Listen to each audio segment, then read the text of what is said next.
Right now, as you read these words, the air surrounding your body contains something extraordinary. In every cubic centimeter of the atmosphere, pressing against your skin a volume no larger than the tip of your finger, there are approximately 27 quintillion molecules. That is 27 followed by 18 zeros.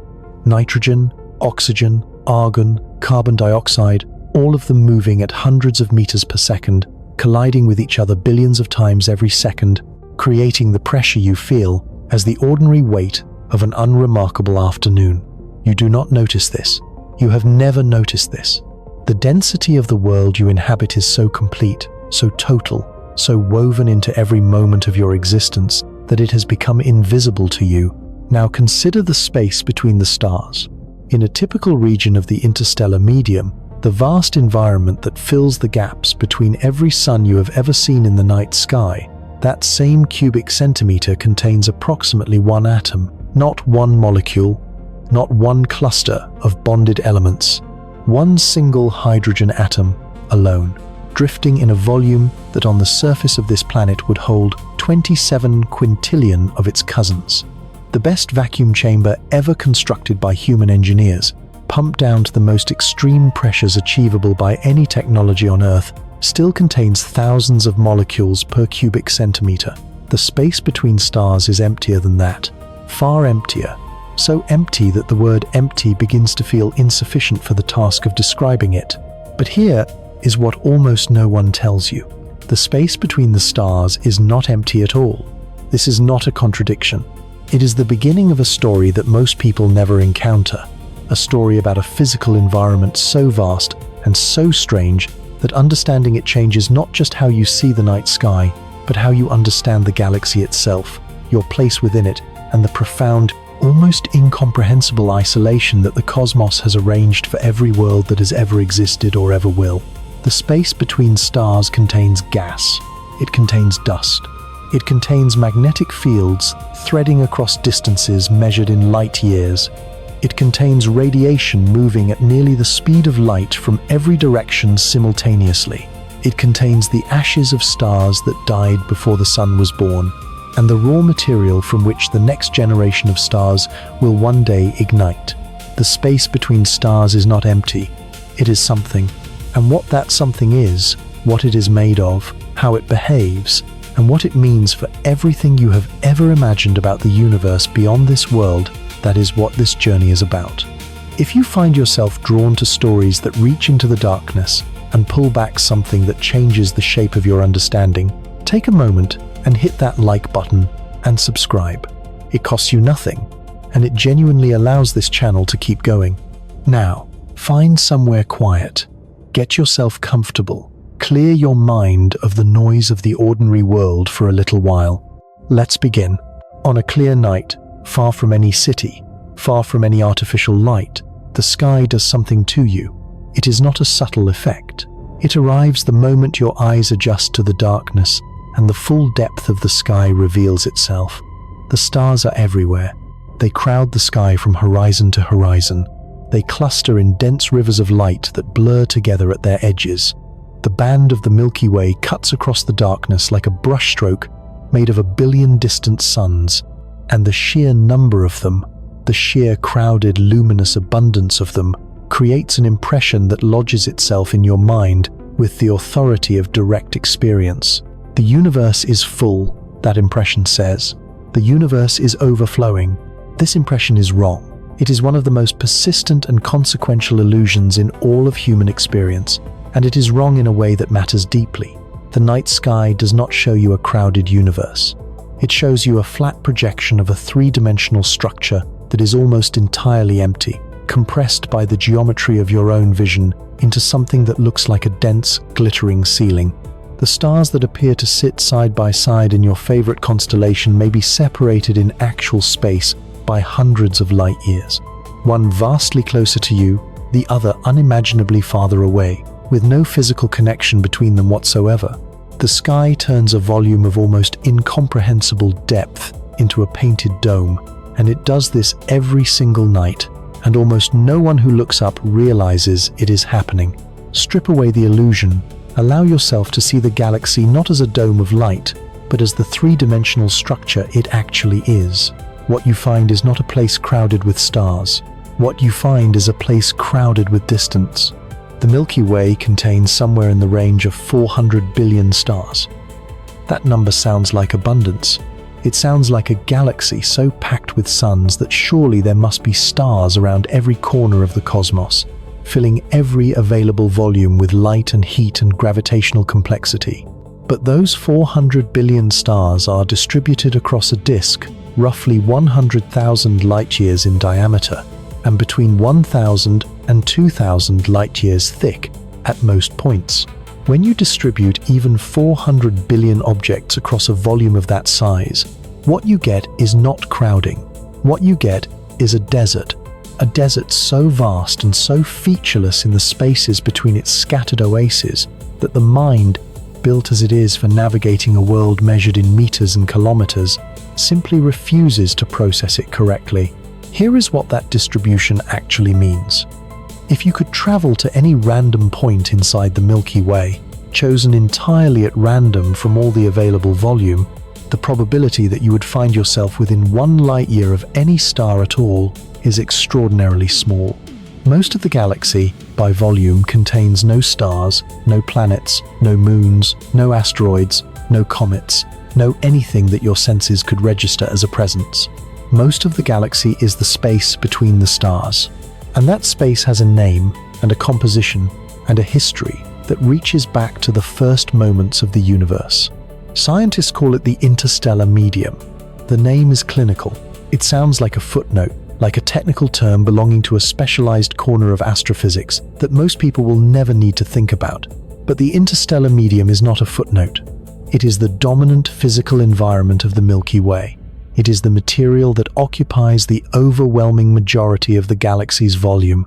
It is the substance through which every photon of light from every star must travel before it reaches any observer. It is the reservoir from which new stars are born, and the ocean into which dying stars exhale their final breaths. The interstellar medium is not background.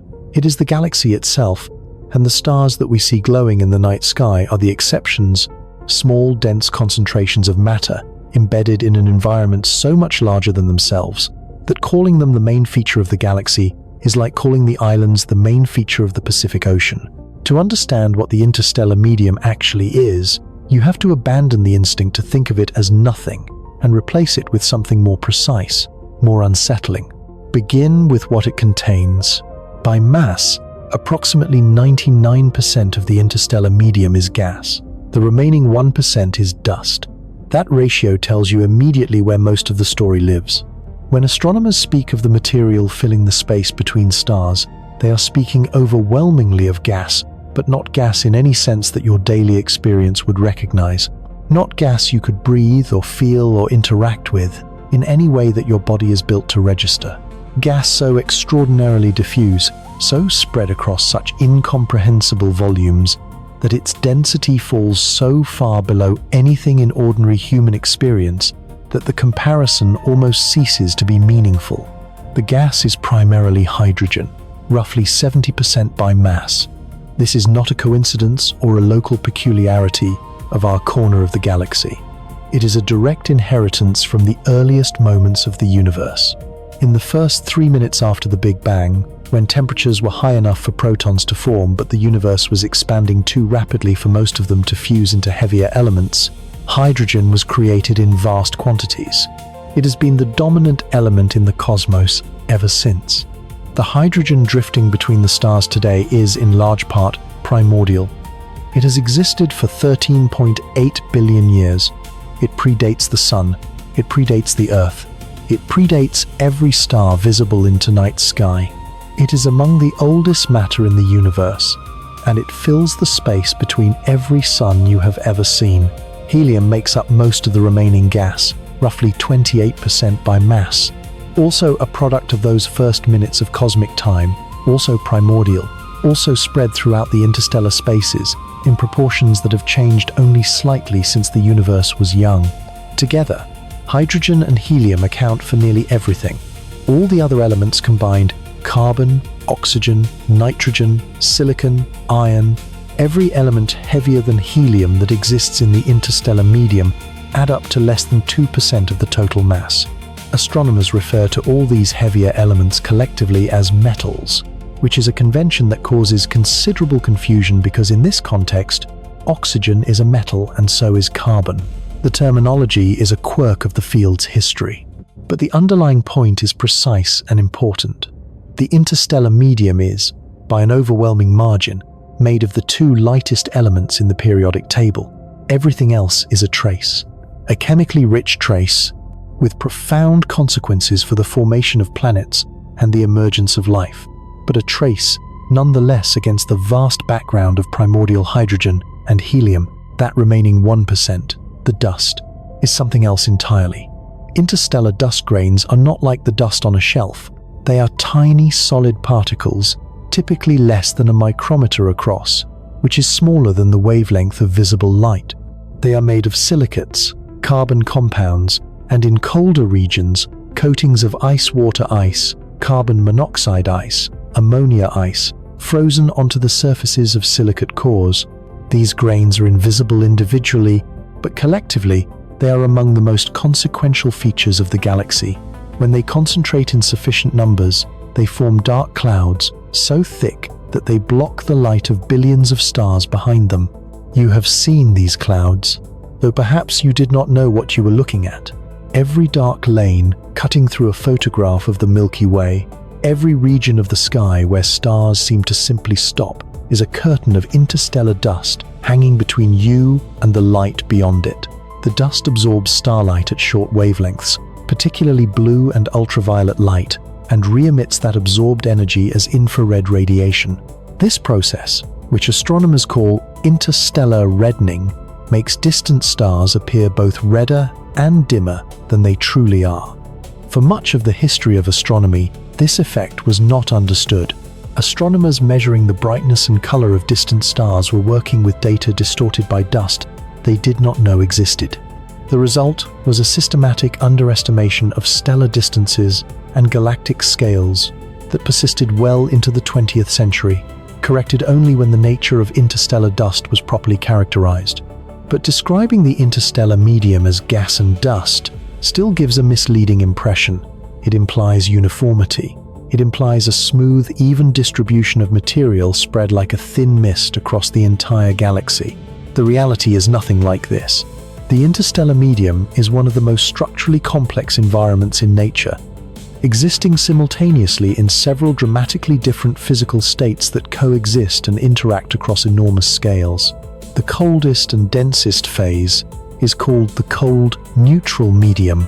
In these regions, temperatures drop to somewhere between 50 and 100 Kelvin, which is roughly minus 370 degrees Fahrenheit. At these temperatures, hydrogen exists in its neutral atomic form, with electrons bound to their protons, carrying no net electrical charge. The cold neutral medium concentrates in clouds and filaments, occupying a relatively small fraction of the galaxy's total volume, but containing a significant fraction of its total gas mass. These cold clouds are the nurseries.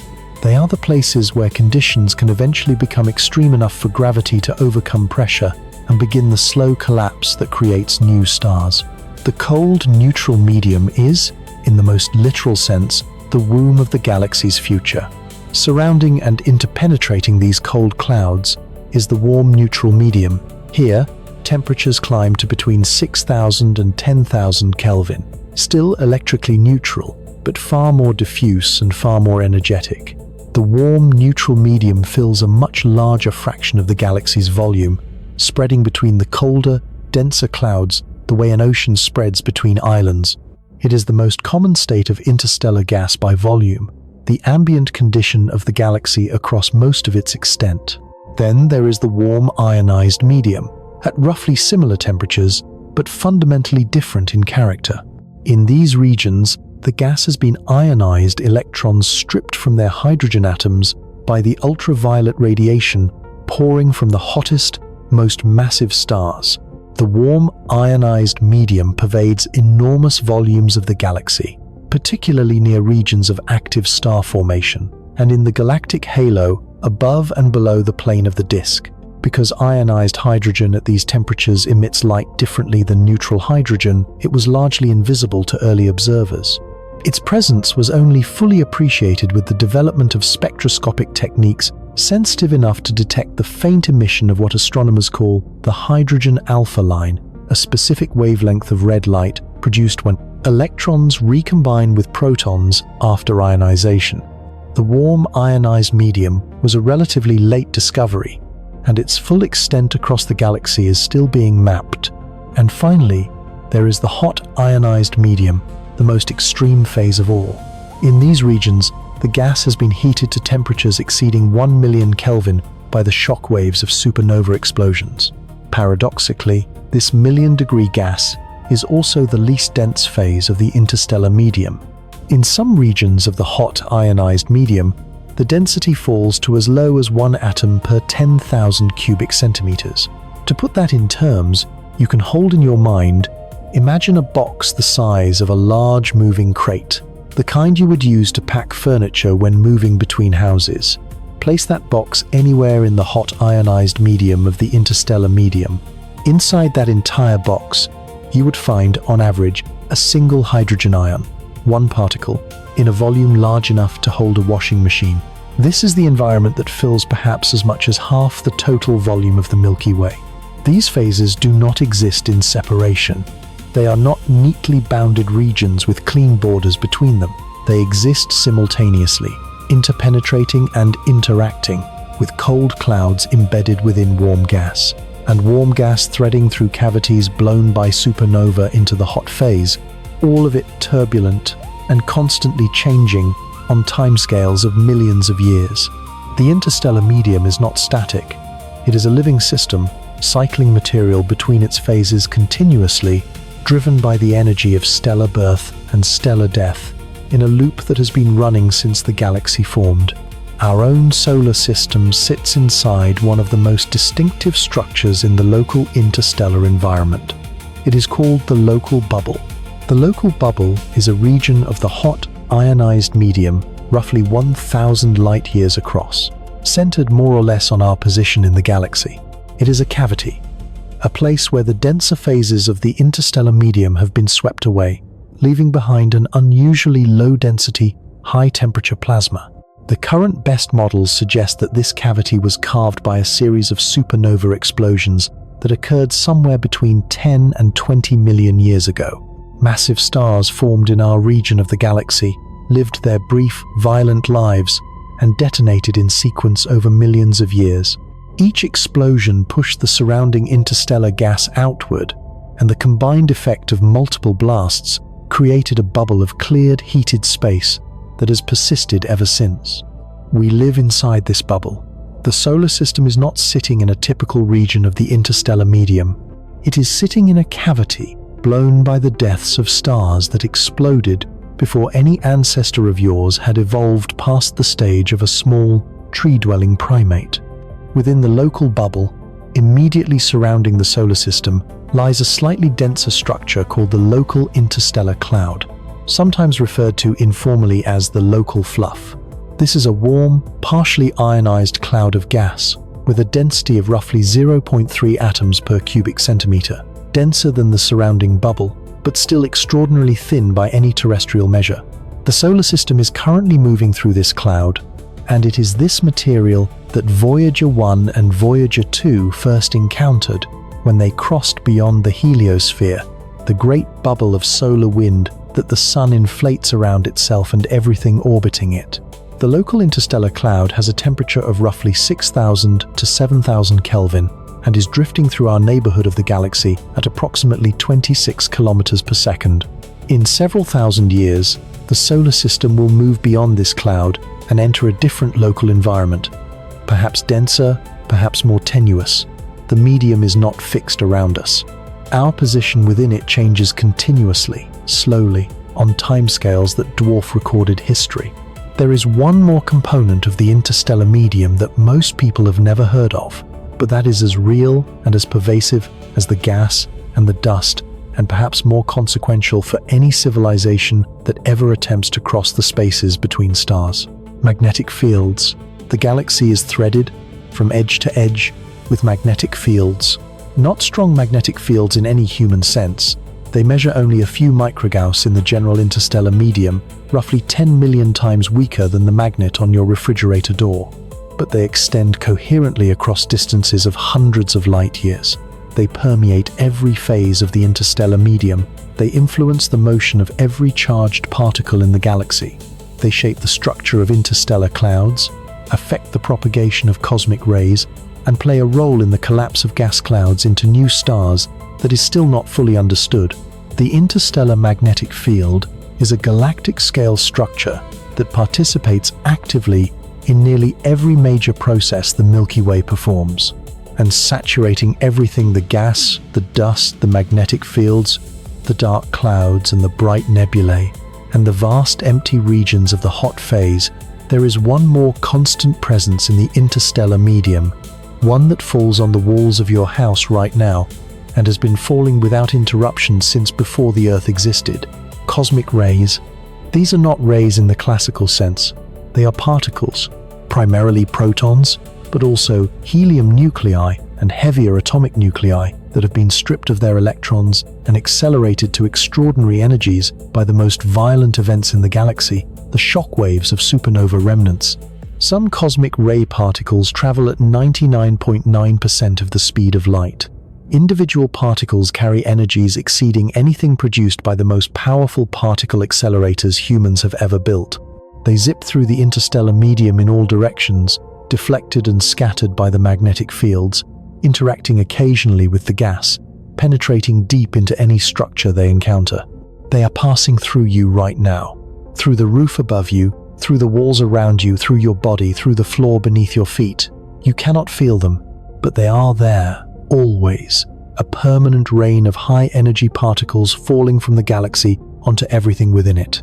This is what fills the space between the stars. Not nothing, not absence, not a void. A structured, dynamic, physically real environment composed of gas in multiple phases, at temperatures ranging from 10 degrees above absolute zero to 1,000,000 degrees, permeated by magnetic fields threading across light years of space, saturated with high-energy particles moving at nearly the speed of light, laced with tiny, solid grains of stellar ash carrying the chemical signatures of stars that died billions of years before the sun was born. The interstellar medium is one of the most important environments in the entire galaxy. It is the medium through which light must travel from every star to every observer. It is the substance from which new stars will form. It is the repository of every element forged in every stellar core across the history of the Milky Way. It connects stellar generations, carries chemical information across billions of years, and defines the physical character of the spaces between every point of light in the night sky. And it is, for all of that extraordinary importance, essentially invisible to the unaided eye, too thin to scatter visible light in any way you can detect, too diffuse to create any sensation your body can register, present everywhere and perceptible nowhere without instruments carefully designed to see it. You have spent your entire life surrounded by it, separated from it only by the thin shell of the heliosphere that the sun builds around itself. Beyond that shell, in every direction, the medium waits, patient, structured, vast, and far stranger than the empty space it appears to be from the bottom of this particular well of gravity and atmosphere. But knowing what the interstellar medium is made of is only the first step. The second step, the step that begins to reveal the true scale of what we are dealing with, requires leaving the composition behind and confronting the distances, because the medium does not just fill a small gap between nearby stars. It fills a gulf so large that the mind needs something more than numbers to begin to approach it. And those numbers, when you finally encounter them honestly, are among the most disorienting facts the universe has to offer. Let us begin with a single cubic centimeter. Hold your index finger and your thumb approximately 1 centimeter apart.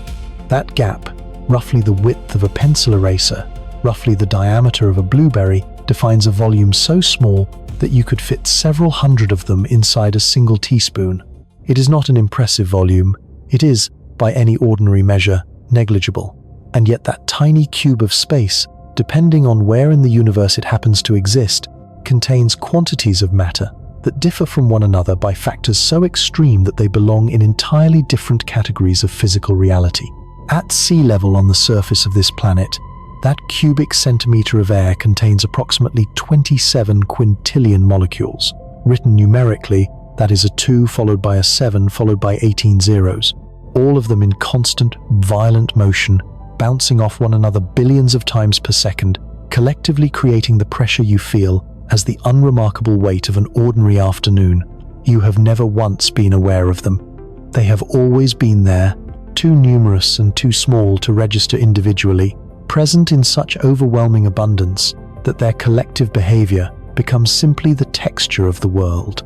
Now, move that cubic centimeter into the finest vacuum chamber ever built by human hands. The most advanced, ultra-high vacuum systems currently operating in research laboratories around the world, the kind used in semiconductor fabrication, surface physics research, and the simulation of space environments for satellite testing, can pump a sealed chamber down to pressures equivalent to a few thousand molecules per cubic centimeter. This represents a reduction by a factor of more than 10 quadrillion compared to sea-level air. At those densities, individual molecules travel for kilometers between collisions. The environment inside such a chamber is profoundly alien to any human experience of atmosphere. It is the most extreme emptiness that human technology can reliably create and sustain. Now move that same cubic centimeter into the general interstellar medium. In a typical region of the space between stars, that cubic centimeter contains approximately one atom, one, not 1,000, not 100, one single hydrogen atom drifting alone in a volume that inside a laboratory vacuum chamber would hold thousands of molecules, and that at sea level on Earth would hold 27 quintillion. In the hot ionized phase of the interstellar medium, the phase that may occupy as much as half the total volume of the Milky Way, that number drops further still. One atom per 10,000 cubic centimeters. One particle in a volume the size of a large box, a volume you could fit a bicycle inside, containing a single ionized hydrogen nucleus and nothing else. These numbers are not rhetorical devices. They are measurements. They have been confirmed by independent methods across decades of observation, from radio telescope surveys of neutral hydrogen to X-ray observations of hot plasma to the direct in-situ measurements made by the Voyager spacecraft after they crossed the boundary of the heliosphere. The density of the interstellar medium is known, and it is this low, and the implications of that density for everything from galactic evolution to the possibility of interstellar travel are profound in ways that take time to fully absorb. Here is one way to make the comparison concrete. Take all the interstellar gas contained within a single cubic light year of space. A cubic light year is an enormous volume, roughly 9.5 trillion kilometers on each side, a box so large that light itself, traveling at 300,000 kilometers per second, would need a full year to cross it. This single cubic light year of space dwarfs the entire solar system by a factor of thousands. It is a volume that contains, somewhere within it, the full sweep of planetary orbits from the Sun out to the outermost reaches of the Kuiper Belt, with room left over in every direction for distances that would take our fastest spacecraft decades to traverse. Now, take every atom of gas in that entire cubic light year of interstellar space and compress it. Squeeze it together. Remove all the empty space between the atoms and pack them into a solid sphere at the density of liquid water. What size sphere do you get? Roughly the size of a small planet, something in the neighborhood of a few thousand kilometers across. All the matter in a cubic light year of interstellar space, a volume that dwarfs our entire solar system when compressed to the density of water, produces an object no larger than a modest moon. The rest of that cubic light year, the overwhelming, crushing, almost incomprehensible majority of it is void. This is the universe that the night sky hides from you. This is the reality that the compression of your visual field into a two-dimensional dome prevents you from seeing. The galaxy is not a place filled with matter. It is a place filled with space, and the matter within it is scattered so thinly, concentrated into such isolated pockets of stellar density, that the interstellar void is not the exception, it is the rule. Stars are the exceptions, planets are the exceptions. You are an exception, and the medium between the exceptions is something that took humanity a surprisingly long time to recognize as real. For most of human history, the space between stars was not considered an environment at all. It was considered an absence, a background. The philosophical concept of a void had been debated since antiquity. The ancient Greeks argued vigorously about whether true emptiness could exist, but for practical purposes, the darkness between the stars was simply darkness, a canvas on which the stars were painted, with no physical properties of its own worth. Investigating this view began to crack in the early decades of the 20th century, and the cracking came not from a dramatic experiment or a single eureka moment, but from a slow, accumulating suspicion that something was wrong with the numbers. The problem showed up in the measurements of stellar distances and stellar brightnesses. Astronomers in the late 19th and early 20th centuries were developing increasingly sophisticated methods for determining how far away stars were, primarily through the study of parallax, the apparent shift in a star's position against the background of more distant stars as the Earth moves around the Sun, and through the relationship between certain types of variable stars and their intrinsic luminosity. These methods should have allowed precise distance measurements, but the distances they produced, when compared against independent estimates based on a star's brightness and assumed luminosity, were consistently off.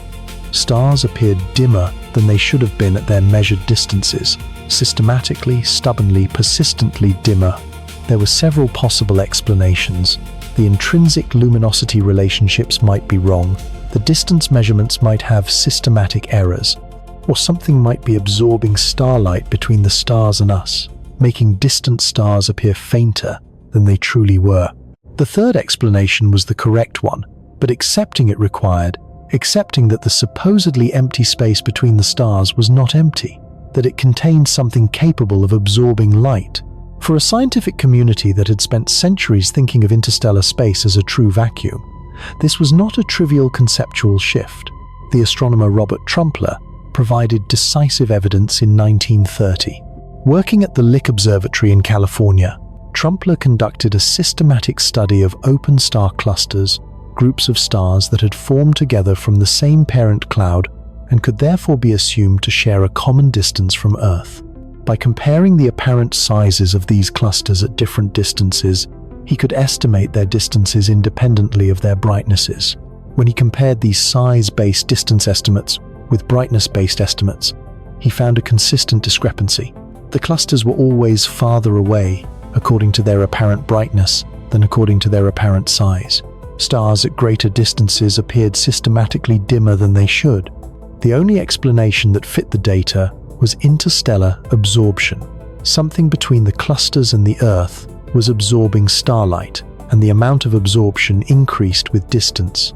More distance meant more intervening material, meant more absorption, meant dimmer apparent brightness. Trumpler published his findings and concluded that interstellar space must contain a diffuse, space-filling medium of dust particles, what he called interstellar absorption material, distributed throughout the plane of the galaxy. It was a revolutionary conclusion. It meant that the space between the stars was not empty. It contained something that interacted with light, something that had physical properties, something that had been invisibly distorting every astronomical observation ever made of the distant galaxy. The implications cascaded outward rapidly. If dust was dimming distant stars, then every estimate of stellar distance based on brightness alone needed correction. Galaxies that had been measured as closer than they were suddenly became more distant. The scale of the Milky Way and of the universe beyond it needed revision. The discovery of interstellar dust did not just reveal a new component of the medium between stars, it restructured astronomy's entire picture of how large the cosmos actually was. Over the following decades, as radio astronomy developed in the 1930s and 1940s and matured rapidly after the Second World War, the gas component of the interstellar medium became accessible in ways that optical astronomy had never allowed. In 1944, the Dutch astronomer Hendrik van der Hulst predicted that neutral hydrogen atoms should emit radio waves at a wavelength of 21 centimeters, a phenomenon arising from a subtle quantum mechanical transition in the hydrogen atom structure. In 1951, this 21 centimeter radiation was detected simultaneously and independently by Harold Ewan and Edward Purcell at Harvard, by Christian Müller and Jan Oort in the Netherlands, and by Frank Kerr and Joe Pawsey in Australia. The detection was not just a confirmation of a theoretical prediction, it was the opening of a new window onto the interstellar medium.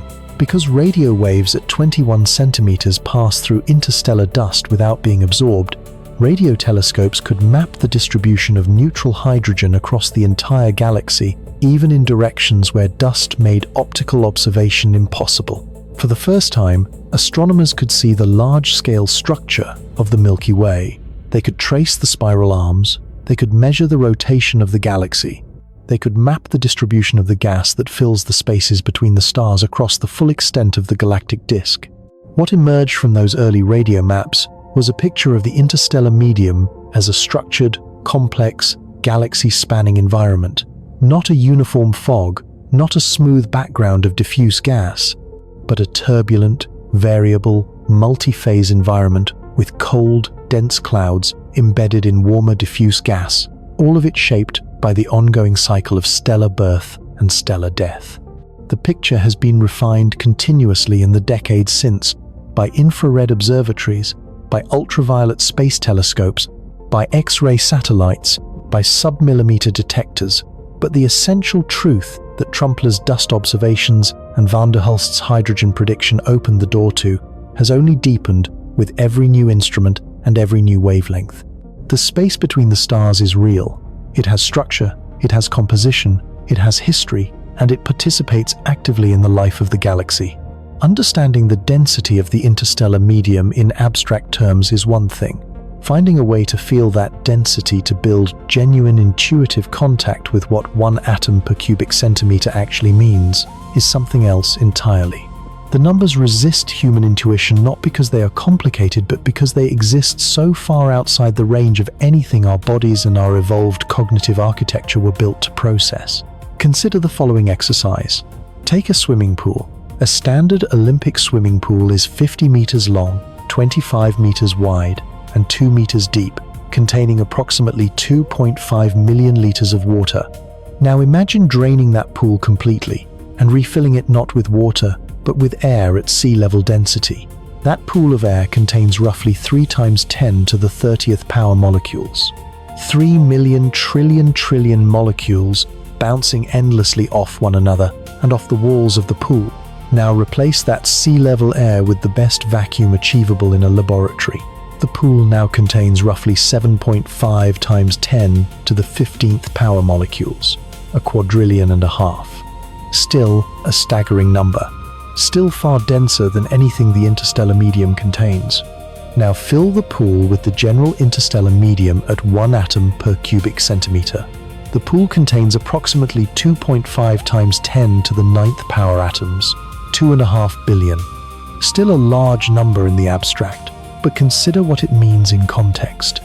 A swimming pool filled with interstellar medium contains roughly 1.2 trillion times fewer particles than a swimming pool filled with laboratory vacuum, and it contains roughly 1.2 times 10 to the 21st power fewer particles than a swimming pool filled with ordinary air, that is 1.2 sextillion times fewer.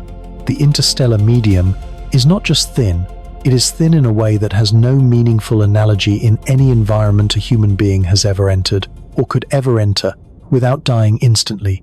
It is thin beyond thin. It is thin beyond the capacity of language to convey without mathematics. And yet it is not nothing. This is the point that rewards returning to, because the instinct, after absorbing all these density comparisons, is to file the interstellar medium under the category of negligible and move on. If 1 cubic centimeter contains 1 atom, what difference does it make? What could 1 atom per cubic centimeter possibly do that matters? The answer is that at galactic scales, 1 atom per cubic centimeter adds up to something extraordinary. The Milky Way's disk occupies a volume of roughly 3.3 times 10 to the 61st cubic centimeters. At an average density of 1 atom per cubic centimeter, that volume contains approximately 3.3 times 10 to the 61st hydrogen atoms. In terms of mass, this works out to roughly 5 billion solar masses of gas spread across the disk. The interstellar medium contains more mass than the entire population of stars in the outer regions of the galaxy. It is not negligible at galactic scales. It is dominant. The gas between the stars outweighs the stars themselves in certain regions of the Milky Way. This is what happens when you multiply near-nothingness by an incomprehensibly large volume. The individual density is negligible. The aggregate mass is cosmically significant. The interstellar medium is 1 atom per cubic centimeter multiplied by the volume of a galaxy, and the result is something that shaped every star you have ever seen and will shape every star that will ever exist in the Milky Way. The cycle that this mass participates in is one of the most important processes in astronomy. Stars form when regions of the cold, neutral medium, those dense, cold clouds of neutral hydrogen, become massive enough and cold enough for gravity to overcome the thermal pressure pushing outward. The cloud begins to collapse. As it collapses, it fragments into smaller, denser clumps. Those clumps collapse further, heating as they compress, until their cores reach temperatures and pressures high enough to ignite nuclear fusion. A star is born. That star lives for millions or billions of years, fusing hydrogen into helium in its core, and if it is massive enough, fusing helium into carbon, carbon into oxygen, oxygen into neon, neon into silicon, silicon into iron. At every stage, the star is manufacturing elements that did not exist in the interstellar gas from which it formed. When the star eventually exhausts its fuel, it dies. If it is a low-mass star like the Sun, it sheds its outer layers in a slow, expanding shell called a planetary nebula, enriching the surrounding interstellar medium with carbon, nitrogen, and oxygen. If it is a massive star, it detonates as a supernova, releasing more energy in a few seconds than the Sun will radiate across its entire 10 billion-year lifetime, and scattering its enriched material across hundreds of light-years of interstellar space. The enriched gas mixes with the surrounding medium, cools over millions of years, eventually participates in the collapse of the next generation of molecular clouds and the formation of the next generation of stars, now chemically richer than the last.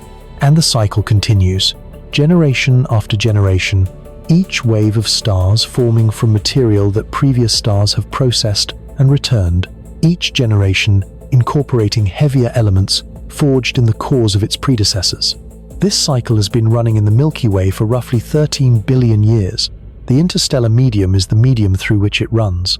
Every star you see in the night sky is a node in this cycle. Every planet orbiting those stars was assembled from interstellar material that had already passed through at least one previous stellar generation. And every atom in your body, heavier than hydrogen, every carbon atom in your DNA, every oxygen atom in your blood, every calcium atom in your bones, every iron atom in your hemoglobin was forged inside a star, ejected into the interstellar medium, and eventually swept up into the collapsing cloud that became the solar system 4.6 billion years ago. You are interstellar material. You are the interstellar medium rearranged into a configuration complex enough to contemplate itself. There is one feature of our local interstellar environment that deserves particular attention because it shapes in a direct and physical way what the solar system has experienced for the past tens of millions of years and will continue to experience for millions more. We mentioned it briefly in the first part of this journey, but it warrants a closer examination because it reveals something fundamental about the relationship between the solar system and the medium surrounding it. The local bubble is not a metaphor, it is a physical structure, a cavity in the interstellar medium roughly 1,000 light-years across, centered approximately on our position in the Orion arm of the Milky Way. Within this cavity, the density of the interstellar medium is significantly lower than in the surrounding galaxy, and the temperature is significantly higher, consistent with the hot ionized phase we discussed earlier. The gas inside the local bubble is sparse, even by interstellar standards, a few hundredths of an atom per cubic centimeter in some regions, and hot, measuring in the hundreds of thousands of Kelvin. This bubble was not here forever. Something created it, and the most compelling evidence points to a sequence of supernova explosions that began somewhere between 10 and 20 million years ago, when a group of massive stars formed in our neighborhood of the galaxy, burned through their fuel in the cosmically brief span of a few million years, and detonated in sequence.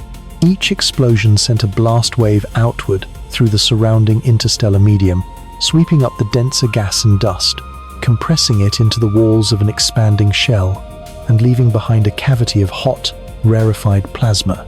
10 or 15 supernovae, possibly more, exploding over millions of years in the same general region of the galaxy, collectively blew a bubble in the interstellar medium that has persisted to the present day. The walls of this bubble, the compressed shells of gas and dust pushed outward by those ancient explosions, are still visible to radio and X-ray telescopes as a network of filaments and arcs surrounding our position in space. We live inside the remnant of a series of catastrophes that occurred before the first hominids walked on Earth. The significance of this is not merely historical.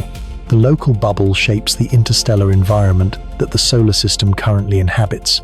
Because the bubble is filled with low-density hot plasma rather than the denser, cooler phases of the interstellar medium, the pressure environment surrounding the heliosphere is different from what it would be in a typical interstellar region.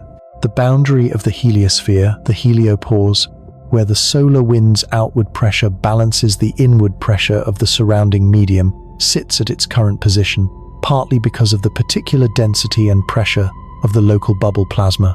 If the solar system were moving through a denser region of the interstellar medium, the heliosphere would be more compressed, its boundaries closer to the Sun, its shielding capacity reduced. The medium surrounding us is not the same as the medium surrounding other stars in other parts of the galaxy. We happen to exist at this particular moment inside this particular cavity, carved by stars that died before our species existed, and the properties of that cavity influence in measurable ways the physical environment of the solar system today. In a few million years, the solar system will exit the local bubble entirely and move into the denser interstellar gas of the surrounding medium. When that happens, the character of the interstellar material pressing against the heliosphere will change. Models suggest the heliosphere could be significantly compressed under higher external pressure, potentially allowing more galactic cosmic rays to reach the inner solar system.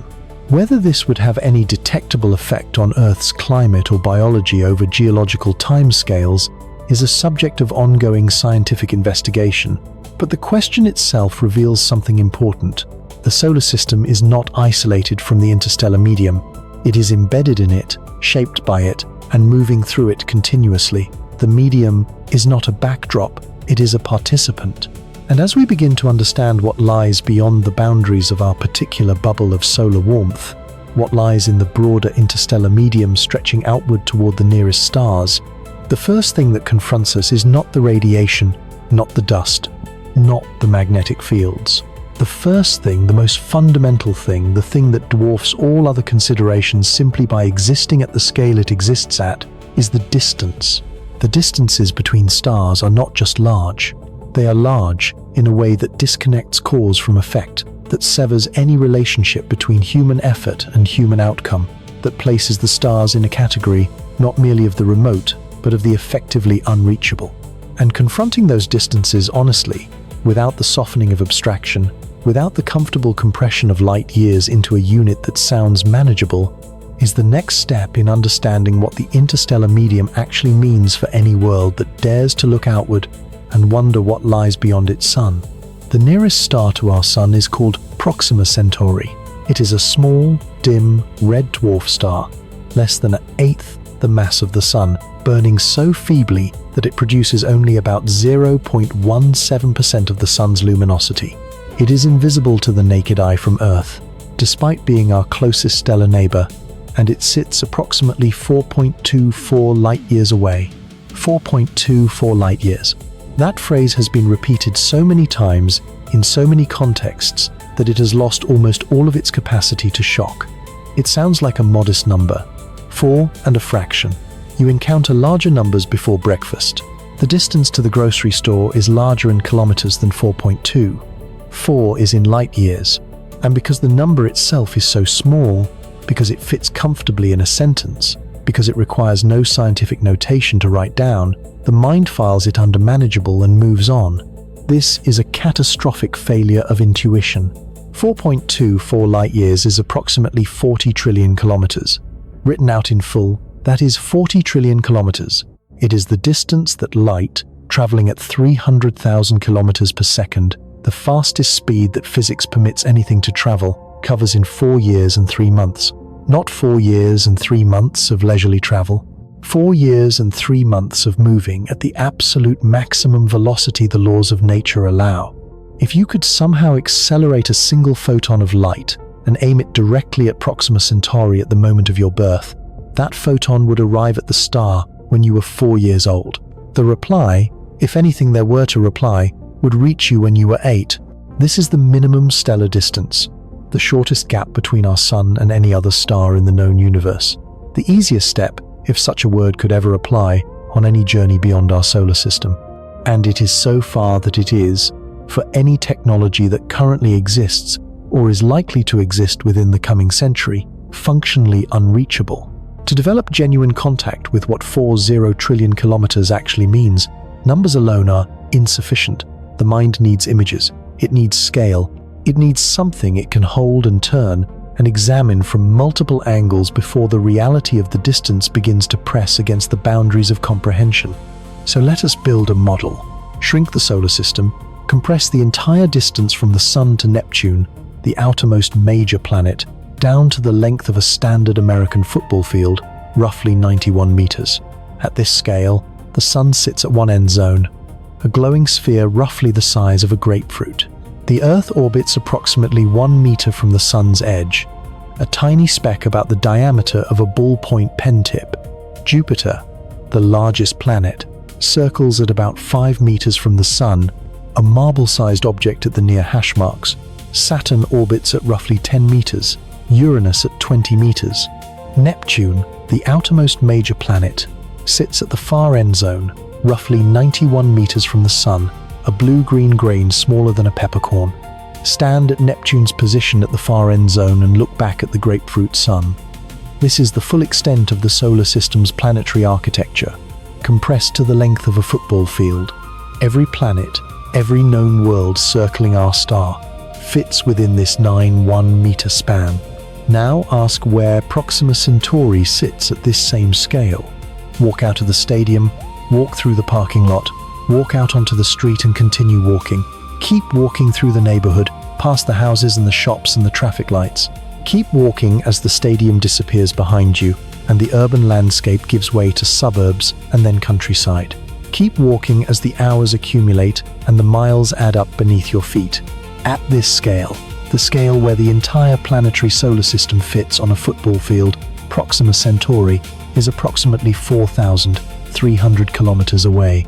That is roughly the distance from New York City to Los Angeles and back again, with several hundred kilometers to spare.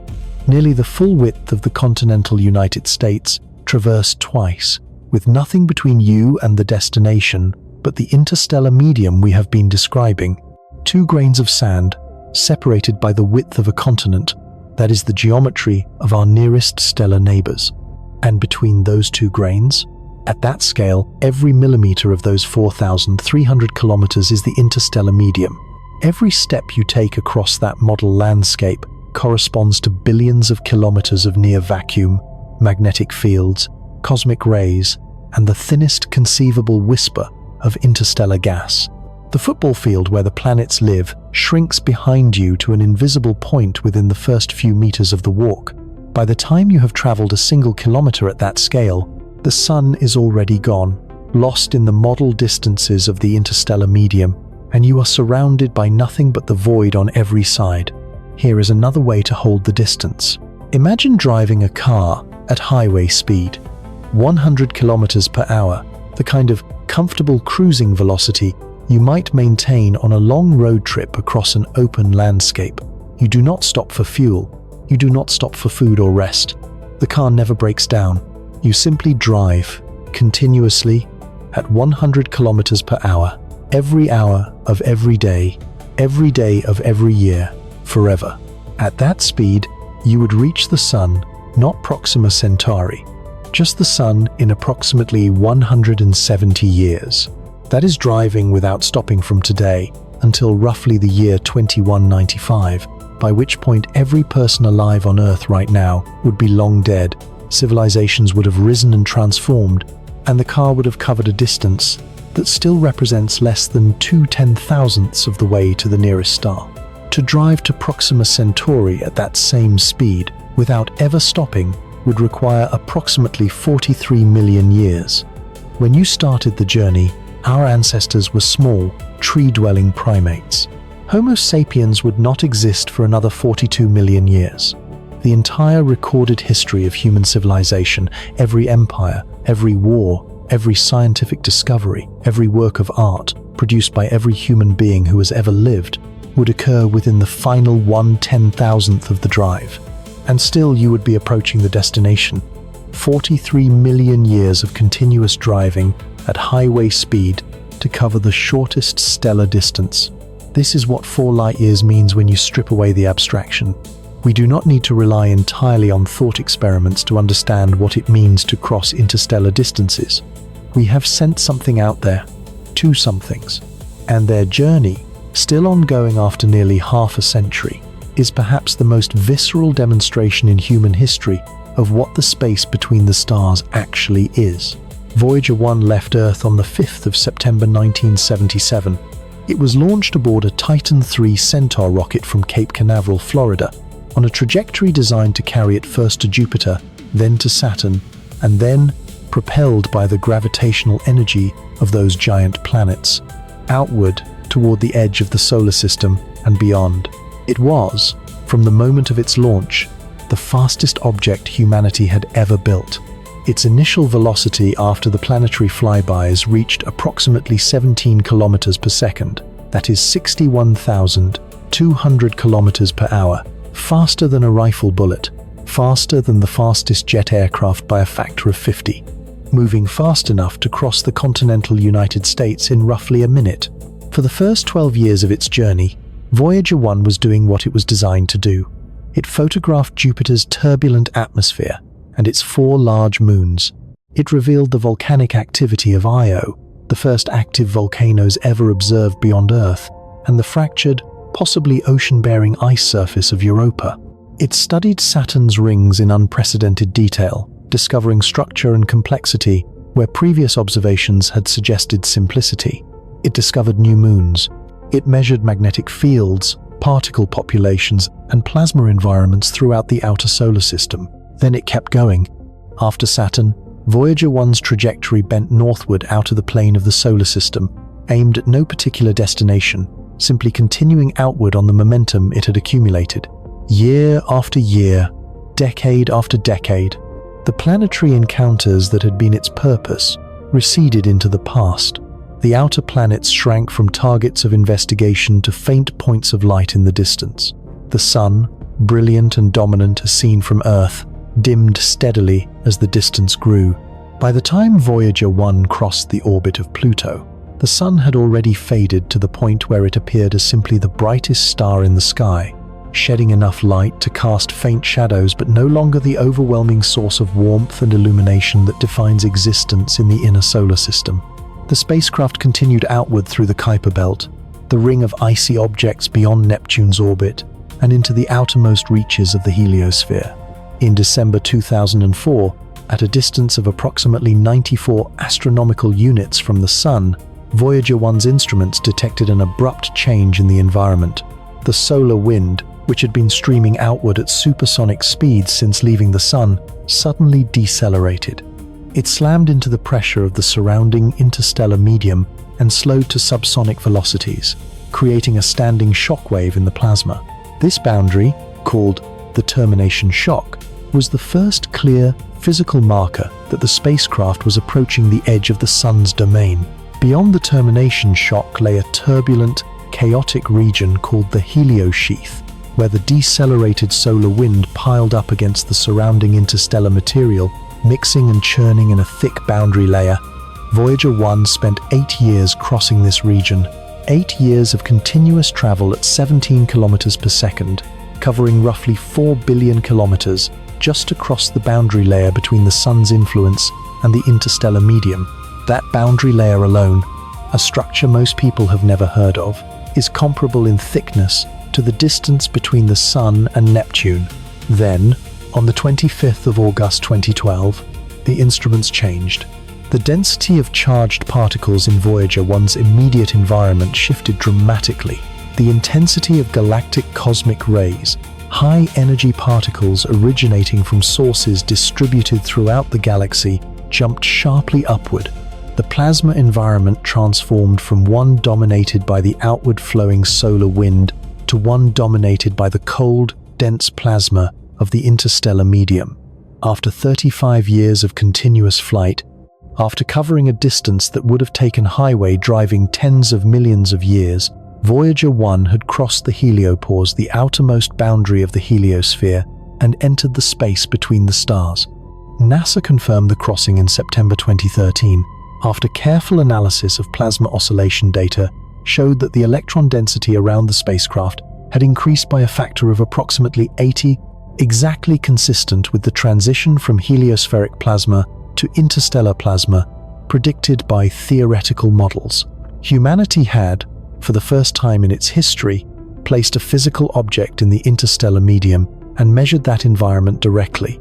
Voyager 2 followed, launched 16 days before Voyager 1, but on a slower trajectory due to gravity assist maneuvers at Uranus and Neptune. Voyager 2 crossed the heliopause on the 5th of November 2018 at a distance of approximately 119 astronomical units from the Sun. Its crossing confirmed and expanded Voyager 1's findings. Voyager 2 carried a functioning plasma science instrument that its twin had lost decades earlier, allowing direct measurements of the interstellar plasma temperature and density. The data confirmed that the interstellar medium outside the heliosphere was colder and significantly denser than the plasma inside, exactly as models had predicted. The crossing also revealed that the heliopause was not a sharp wall but a complex, layered boundary with magnetic field directions shifting and particle populations fluctuating over distances of millions of kilometers. Both spacecraft are still operating, still sending data across the interstellar medium back to Earth, still measuring the particle environment, the magnetic field, and the cosmic ray flux in the space between the stars. As of 2025, Voyager 1 is approximately 165 astronomical units from the Sun. That is roughly 24.7 billion kilometers. The signal carrying its latest measurements travels at the speed of light and takes more than 22 hours to reach Earth. The engineers who receive that signal must wait 22 hours for a response to any command they send. Troubleshooting a software problem on Voyager 1 is an exercise in patience measured not in seconds but in days, each exchange of messages consuming nearly 2 Earth days of light travel time. 22 hours for a signal traveling at the speed of light. Now recall that Proxima Centauri is 4.24 light-years away. A signal traveling at the speed of light would take 4 years and 3 months to reach it, not 22 hours, 4 years and 3 months. And Voyager 1, after 47 years of continuous flight at 17 kilometers per second, has covered approximately 165 astronomical units. Proxima Centauri is 268,000 astronomical units away. Voyager 1 has traveled, after nearly half a century, approximately 0.06% of the distance to the nearest star. Let that settle. 47 years. The spacecraft launched when the original Star Wars film was still 2 years from release, when disco was the dominant form of popular music, when personal computers did not exist, when the Soviet Union was intact, when most of the people reading or listening to these words had not yet been born. 47 years of continuous flight at a speed that would carry you around the Earth more than once per minute, and it has covered 0.06% of the distance to the nearest star. If Voyager 1 were aimed directly at Proxima Centauri, which it is not, it is traveling in a different direction entirely. It would need approximately 73,000 years to arrive. 73,000 years. That is roughly 10 times longer than all of recorded human civilization. When Voyager 1 hypothetically arrived, anatomically modern humans would not have been speaking written language for the first time yet when the journey started. The entire span of every human city, every human empire, every human invention, every human thought that was ever written down and preserved would represent less than a 15th of the journey. These numbers strain against the limits of what the mind can do with them, and this is not a personal failing. It is a structural feature of human cognition. Our brains evolved to navigate a world measured in meters and kilometers, to track prey across savannas, to find shelter before nightfall, to navigate by landmarks visible from the ground. The neural architecture for spatial reasoning was built for distances where the relevant scale is the distance to the horizon, perhaps a few tens of kilometers on a clear day. It was not built for light years. It was not built for 40 trillion kilometers. It was not built for 73,000-year journeys.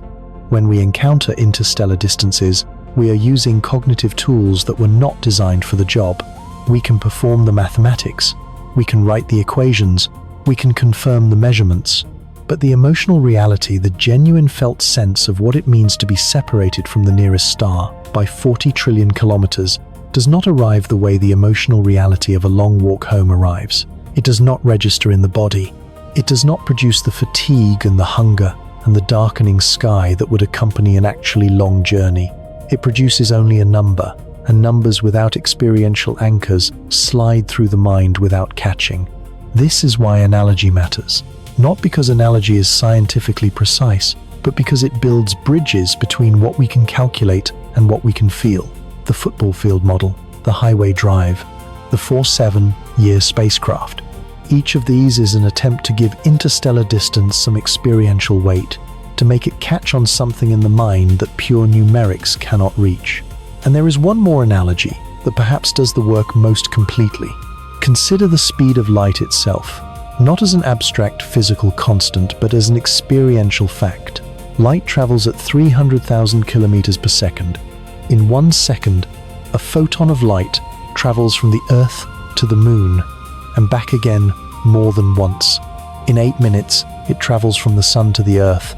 In roughly 43 minutes, it reaches Jupiter. In about an hour and 20 minutes, it reaches Saturn.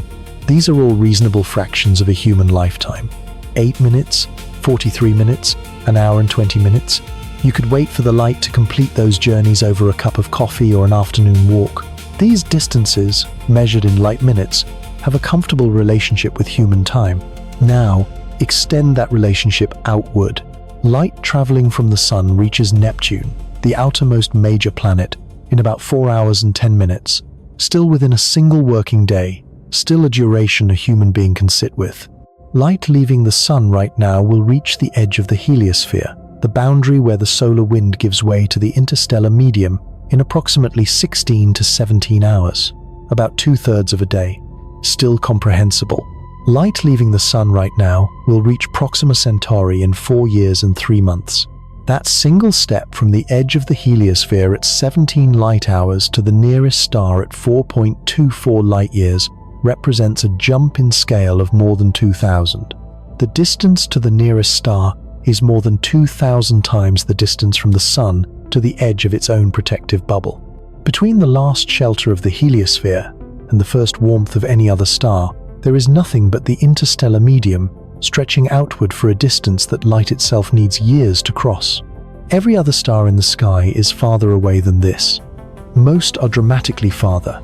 The stars of Orion are hundreds of light years away. The stars visible to the naked eye at the edges of the Milky Way are thousands of light years away. The galactic center is 26,000 light years distant, and the Andromeda galaxy, the nearest large galaxy to our own, visible on a clear night as a faint smudge in the constellation of that name, is 2.5 million light years away. Light that left Andromeda when our ancestors were still learning to chip flint into tools is only arriving at Earth now. The universe is not large. The universe is incomprehensibly, almost insultingly, definitively large. And the interstellar medium fills all of it between every star in every galaxy, through every void between galactic clusters, across every structure the cosmos has assembled in its 13.8 billion years of existence. The gap between the Sun and Proxima Centauri is, by the standards of the universe, trivially small. It is a local distance, a neighborhood gap, a short walk between two houses on the same street in a city that spans the observable cosmos. And even that trivially small local gap is so large that our fastest machine, traveling for nearly half a century, has barely scratched its surface. This is the foundation upon which everything else rests. The distance is the first wall. The distance is the context within which every other challenge of the interstellar medium must be understood, because it is not merely a matter of traveling far. It is a matter of enduring, for timescales measured in human generations or geological epochs, an environment that does not passively wait for you to cross it. The interstellar medium has properties, active properties, properties that affect everything attempting to pass through it, and as the distances involved force any crossing to take years, decades, centuries, or millennia, those properties compound, accumulate, and escalate into something far more serious than the mere emptiness of the void. The space between stars is not just far, it is occupied, and what occupies it is patient, pervasive, and, for anything biological, profoundly dangerous. Every second of every day, something passes through your body that you cannot feel, cannot see, and cannot stop. Not one thing, hundreds of things. Subatomic particles moving at velocities that approach the speed of light, arriving from every direction simultaneously, passing through the roof above you, and the walls around you and the floor beneath you, and every cell in your body without pausing, without slowing, without leaving any sensation you could ever detect. They have been doing this since before you were born. They will continue doing this long after you are gone. They are doing it right now, as you sit wherever you are sitting, in whatever comfort you have arranged around yourself, believing yourself to be in a safe and ordinary place. These particles are galactic cosmic rays, and they are one of the most important and least discussed features of the environment between the stars. The word ray is misleading. These are not rays in the sense of beams of light or streams of photons. They are particles, physical objects with mass and charge, primarily protons, the nuclei of hydrogen atoms, stripped of their electrons, but also helium nuclei and heavier atomic nuclei, ranging up to and including iron, all of them carrying no electrons, all of them moving through the galaxy at extraordinary velocities. Some travel at 99% of the speed of light, some at 99.9%. The most energetic particles ever detected by instruments on Earth were moving at speeds so close to the speed of light that the difference is measured in decimal places, beyond the ability of ordinary notation to express conveniently. Where do they come from? The primary source is supernova remnants. When a massive star reaches the end of its life after millions of years of fusing progressively heavier elements in its core, building up layer upon layer of processed material until it accumulates an iron core that cannot sustain further fusion, the core collapses in a fraction of a second. The outer layers of the star fall inward, strike the newly formed neutron star or black hole at the center, and rebound outward in an explosion of almost incomprehensible violence. A supernova releases more energy in the first 10 seconds than the sun will radiate across its entire 10 billion year lifetime. The blast wave expands outward into the surrounding interstellar medium at velocities of tens of thousands of kilometers per second, sweeping up gas and dust, compressing and heating everything in its path. At the boundary of this expanding shockwave, something remarkable happens to charged particles. A proton caught in the vicinity of the shock front can bounce back and forth across it repeatedly, gaining energy with each crossing. The mechanism, called diffusive shock acceleration, was worked out theoretically in the late 1970s by several physicists independently, and it is remarkably efficient at converting the kinetic energy of the blast wave into the kinetic energy of individual particles. A proton that enters the shock acceleration process can emerge from it moving at a significant fraction of the speed of light, carrying energy millions of times greater than it had before the supernova exploded. These accelerated particles then propagate outward through the interstellar medium, deflected and scattered by the magnetic fields threading the galaxy, gradually diffusing through the interstellar gas over timescales of millions of years. They do not travel in straight lines. They spiral and curve and scatter, following complex paths dictated by the structure of the interstellar magnetic field, eventually spreading throughout the entire volume of the galaxy. From the moment a supernova explodes to the moment the cosmic rays it produces reach your body, millions of years may elapse. The explosion that accelerated the particles now passing through you may have occurred before your species existed. The galaxy produces approximately 1 to 3 supernovae per century in the Milky Way, averaged over long time spans.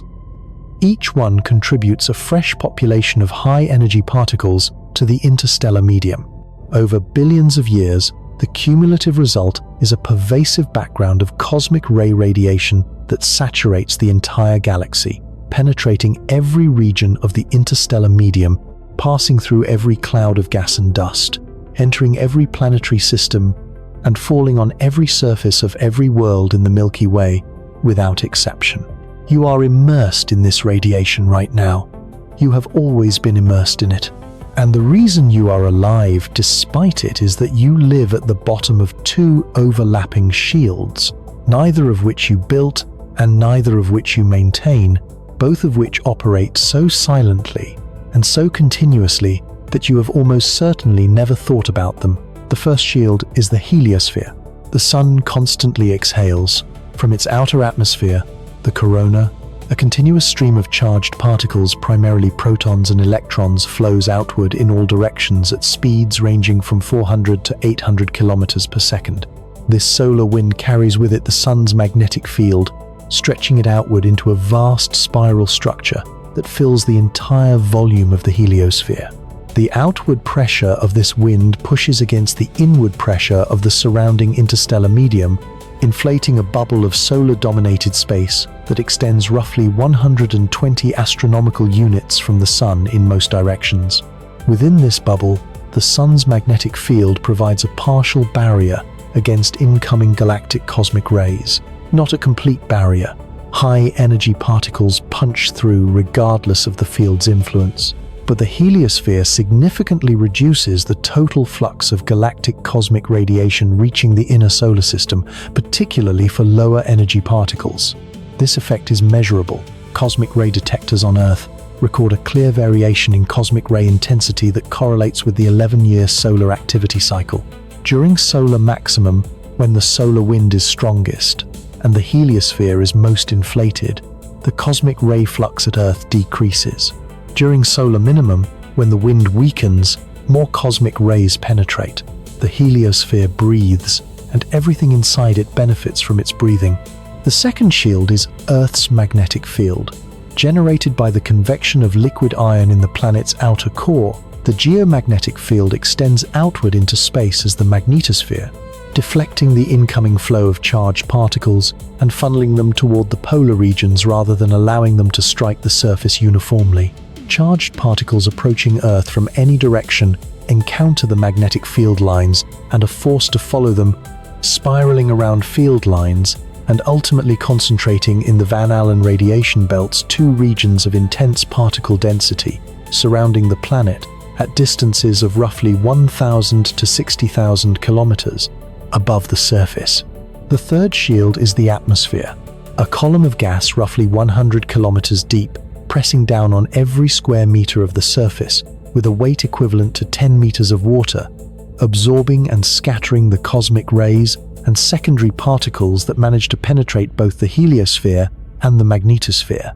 By the time cosmic radiation reaches sea level, it has been filtered through all 3 layers and attenuated to levels so low that the average person receives approximately 0.3 millisieverts per year from cosmic sources. A modest fraction of total natural background radiation exposure, manageable, essentially harmless across a normal human lifespan. You live at the bottom of this triple protection.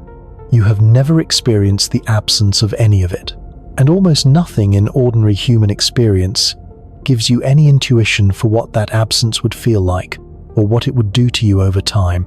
The Voyager spacecraft told us something about what lies beyond the outermost of those three shields. When Voyager 1 crossed the heliopause in 2012 and Voyager 2 followed in 2018, both spacecraft carried instruments designed to measure the particle environment in their immediate vicinity, and both confirmed what theoretical models had predicted. Outside the heliosphere, the flux of galactic cosmic rays is significantly higher than inside it. The heliosphere is not a perfect shield, but it is a real one, and stepping outside it means stepping into a more intense radiation environment immediately and permanently. For a machine, this matters gradually. For a biological organism, it matters urgently. Galactic cosmic rays are not like the radiation you encounter in a hospital or a dental office. X-rays and gamma rays are electromagnetic radiation photons, packets of energy with no mass and no charge, dangerous because they can ionize atoms and break chemical bonds, but ultimately stopped by sufficient thickness of dense material. Lead stops gamma rays. Concrete walls stop most X-rays. The shielding strategies developed over a century of medical and industrial radiation management are well understood and highly effective for these types of radiation. Galactic cosmic rays are a different category of problem. A cosmic ray proton, traveling at 99% of the speed of light, carries an energy of approximately 938 million electron volts, just from its mass energy alone, plus whatever kinetic energy its acceleration has added. A cosmic ray ion nucleus, an atom of iron stripped of all 26 of its electrons, carrying 26 units of positive charge, moving at relativistic velocity, carries proportionally more energy and interacts with matter far more aggressively than a proton does. When such a nucleus passes through biological tissue, it strips electrons from atoms along its entire path, leaving a trail of ionized molecules, broken chemical bonds, and damaged DNA in its wake. The trail is not a point of damage. It is a line of destruction running through every cell the particle encounters.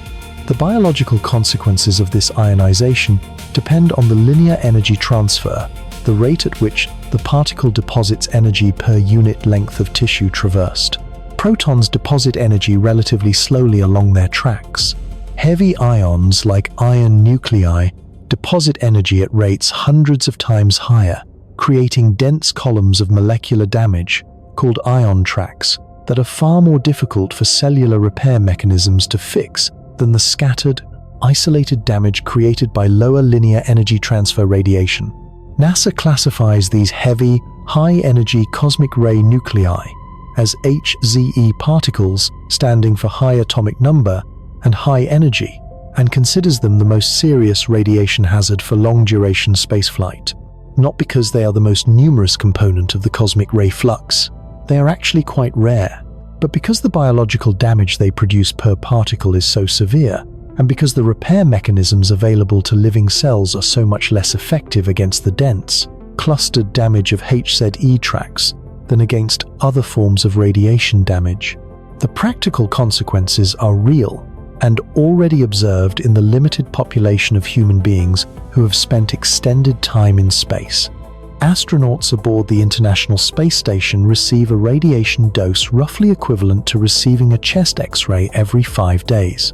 Over a 6-month mission, the accumulated dose is approximately 72 millisieverts, meaningfully elevated above surface levels, sufficient to increase lifetime cancer risk by a small but detectable amount, but manageable within acceptable parameters for an operational program.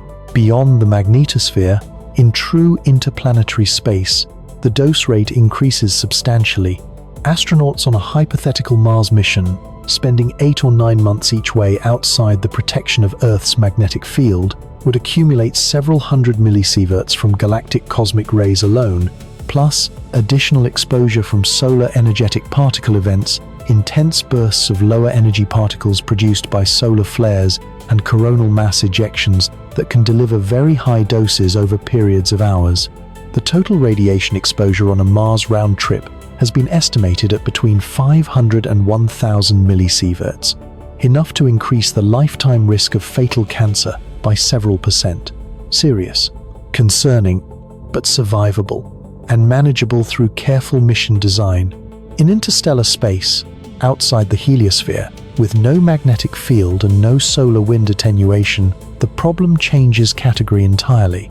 The full galactic cosmic ray spectrum arrives unfiltered. There is no solar wind to reduce the flux of lower energy particles. There is no heliospheric magnetic field to scatter incoming nuclei. There is no solar activity cycle, creating windows of relative protection. There is only the interstellar cosmic ray environment, constant and omnidirectional, day after day, year after year, decade after decade, for the entire duration of whatever journey is being attempted.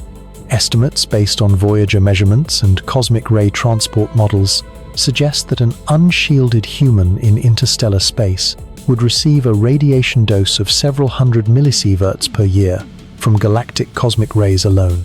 Over a decade, that accumulates to several sieverts, a dose at which severe radiation sickness is certain, long-term cancer risk is very high, and central nervous system damage from HZE particle tracks becomes a serious concern.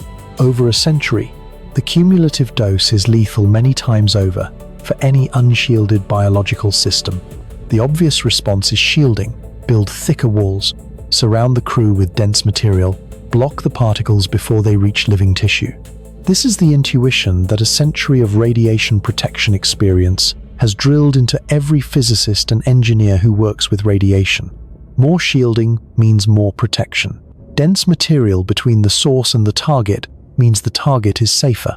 In interstellar space, this intuition breaks down in a way that is deeply counterintuitive and deeply important.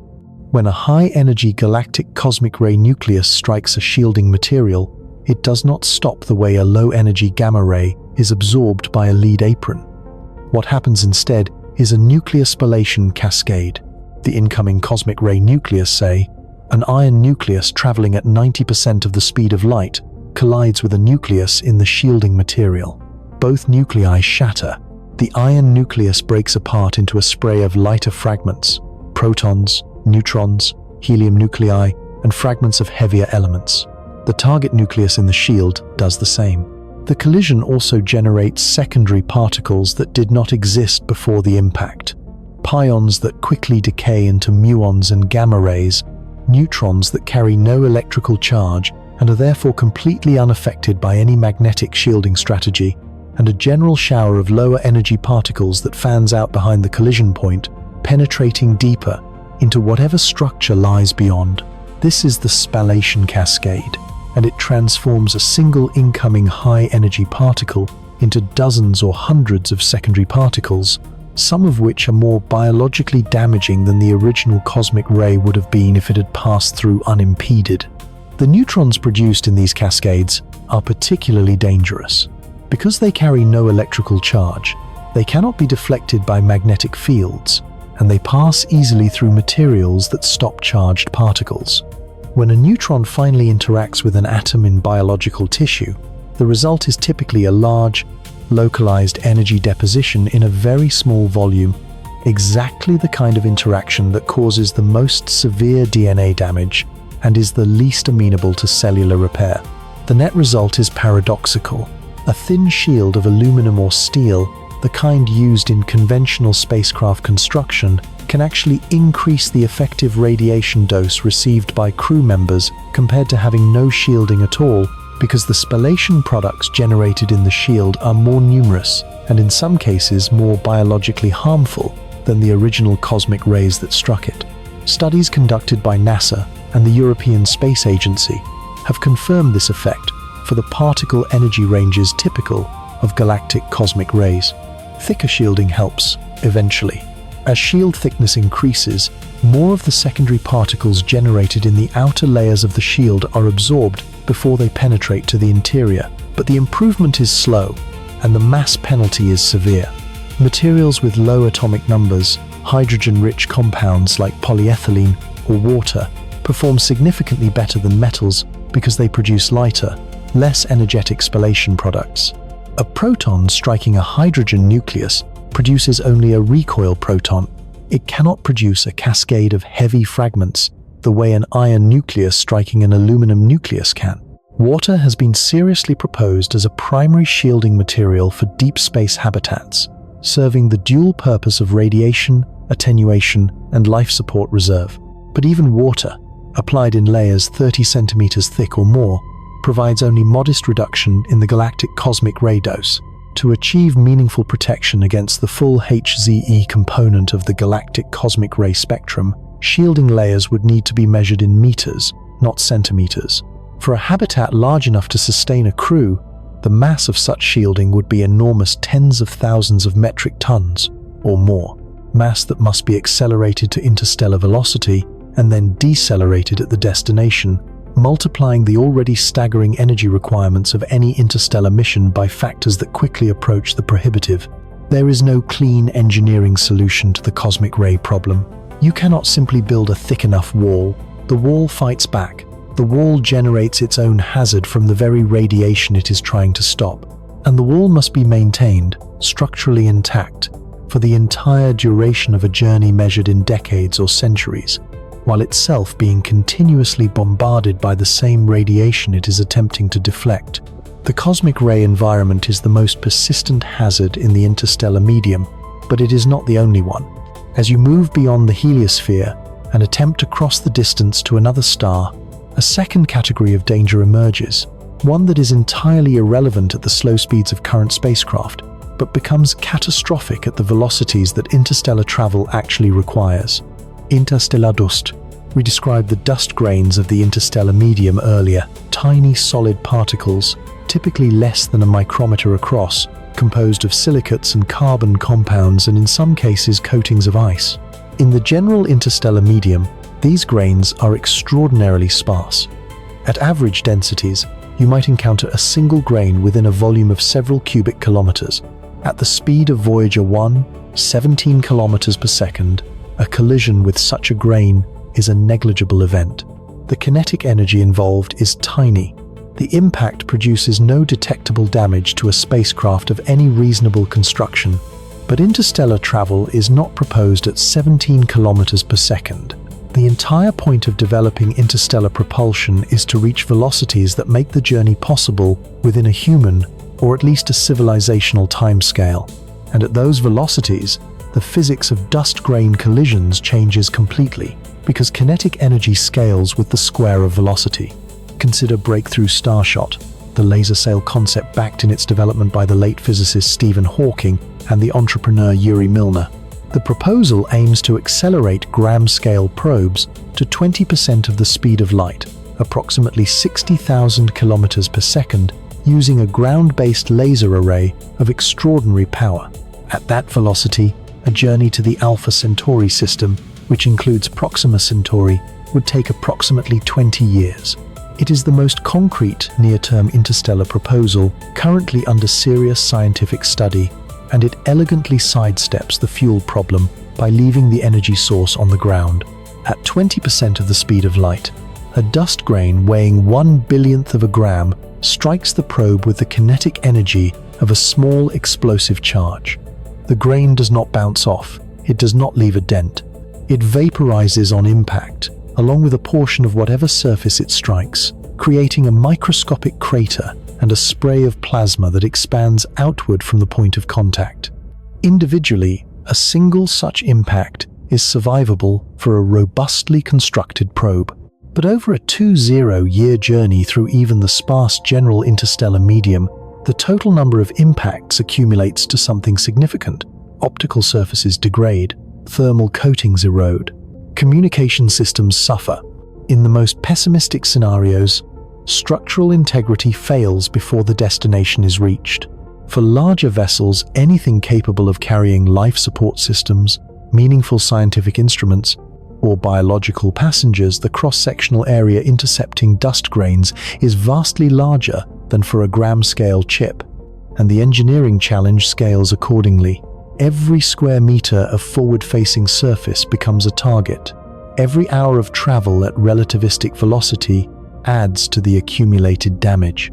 And unlike the cosmic ray problem, which can at least theoretically be addressed through shielding mass, the dust problem worsens with the very thing you need most: speed. This creates an uncomfortable physical paradox at the heart of interstellar travel. Faster travel reduces the total time spent in the interstellar medium, which reduces the accumulated cosmic ray dose. But faster travel increases the kinetic energy of dust grain impacts, which increases structural damage per grain encountered. Slower travel reduces the dust hazard, but slower travel extends the journey duration, which increases total radiation exposure and compounds every other time-dependent challenge. There is no velocity that is simultaneously safe from both hazards. Every point on the speed axis trades one danger for another. The interstellar medium does not offer a comfortable middle ground. It offers a spectrum of trade-offs, each of which carries its own category of eventual failure. Beyond the radiation and the dust, the interstellar medium presents a thermal environment that is deceptively simple on the surface, but profoundly challenging in practice. The temperature of the interstellar medium varies enormously between phases, as we have described. Cold, neutral medium regions sit at temperatures around 50 to 100 Kelvin. The hot, ionized phase exceeds 1,000,000 Kelvin. These numbers might suggest that a spacecraft crossing between stellar systems would experience dramatic temperature swings, moving from freezing cold to million-degree plasma and back again. This is correct in terms of the thermodynamic temperature of the medium, but it is deeply misleading about the thermal experience of any object passing through it.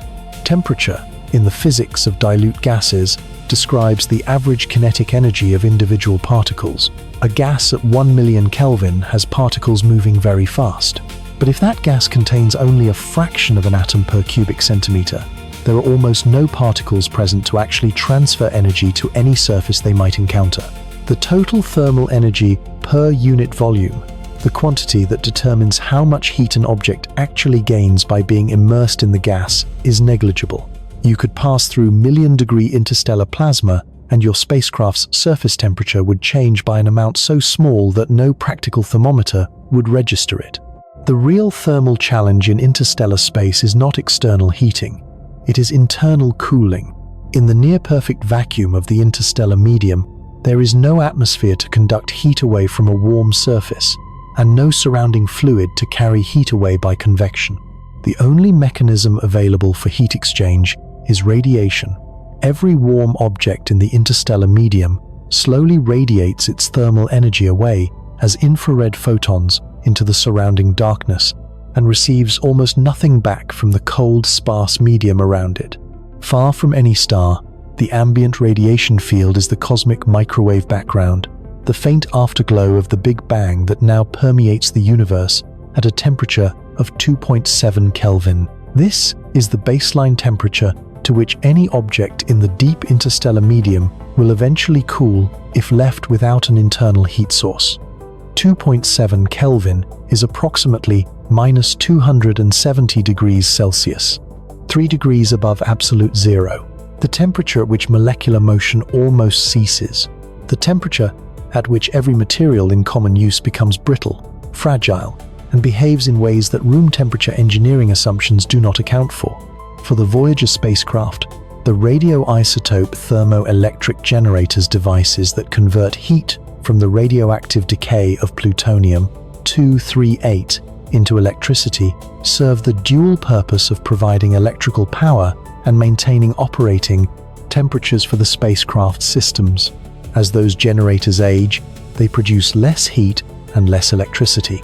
By 2025, both Voyagers have lost enough power that instruments are being turned off one by one to keep the remaining systems operational. The spacecraft are slowly cooling as their power supplies fade. In the late 2020s or early 2030s, both will exhaust their usable power and fall permanently silent, cooling over subsequent centuries toward the ambient temperature of the interstellar medium. For any vessel carrying biological passengers, the thermal management challenge is continuous and non-negotiable. Reactors or other power sources must operate without interruption to maintain habitable temperatures. Thermal control systems, heat exchangers, radiators, insulation must function reliably for the entire duration of the journey. There is no stellar warmth to supplement the internal heat budget. There is no warm planet to orbit. There is only the internal power source, producing heat and the surrounding darkness, drawing it away, and the engineering systems maintaining the balance between them year after year, century after century, with no margin for failure. Step back from the individual hazards for a moment. The cosmic rays, the dust, the cold, each one, taken in isolation, might seem like a solvable engineering problem. Add shielding for the radiation, armor the leading surfaces against dust. Build reliable power systems for thermal management. Isolate each challenge, assign it to a team of engineers, allocate sufficient resources, and eventually a solution emerges. This is how human technology has addressed nearly every physical challenge it has ever faced. Break the problem into components. Solve each component. Integrate the solutions. The interstellar medium resists this approach, not because any individual hazard is technically unsolvable in isolation, but because the hazards compound, interact, and scale with time in ways that defeat the assumption that solutions can be integrated independently. The cosmic ray shielding that reduces radiation dose also adds mass that must be accelerated, increasing energy requirements and therefore reducing achievable velocity, which extends journey duration, which increases total radiation exposure, which demands more shielding, which adds more mass. The cycle does not converge to a clean solution, it spirals.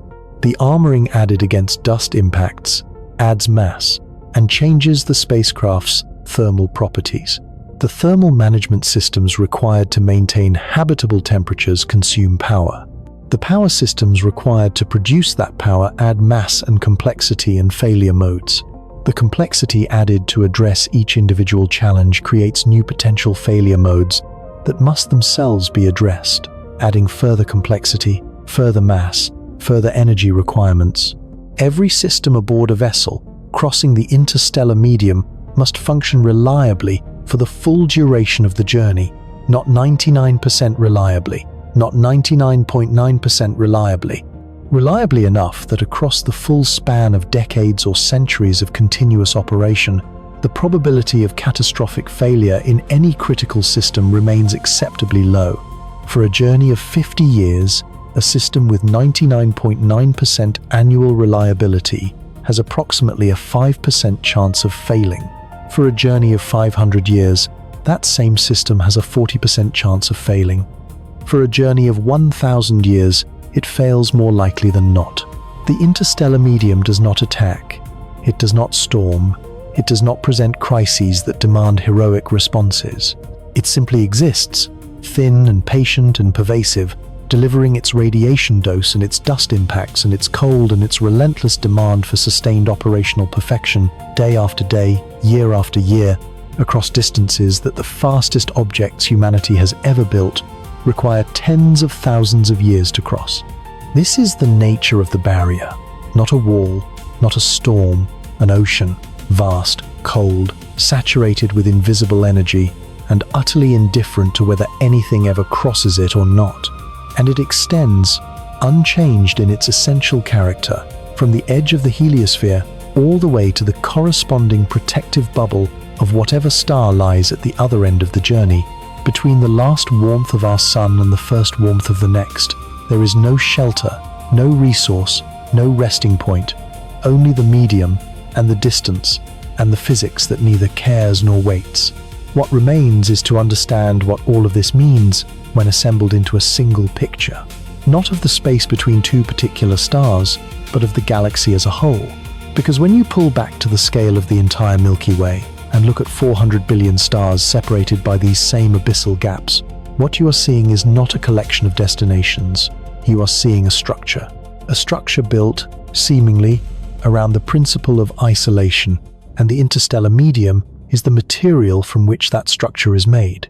There is a question that sits beneath every conversation about interstellar travel, beneath every proposal and every calculation and every optimistic projection about humanity's long-term future among the stars.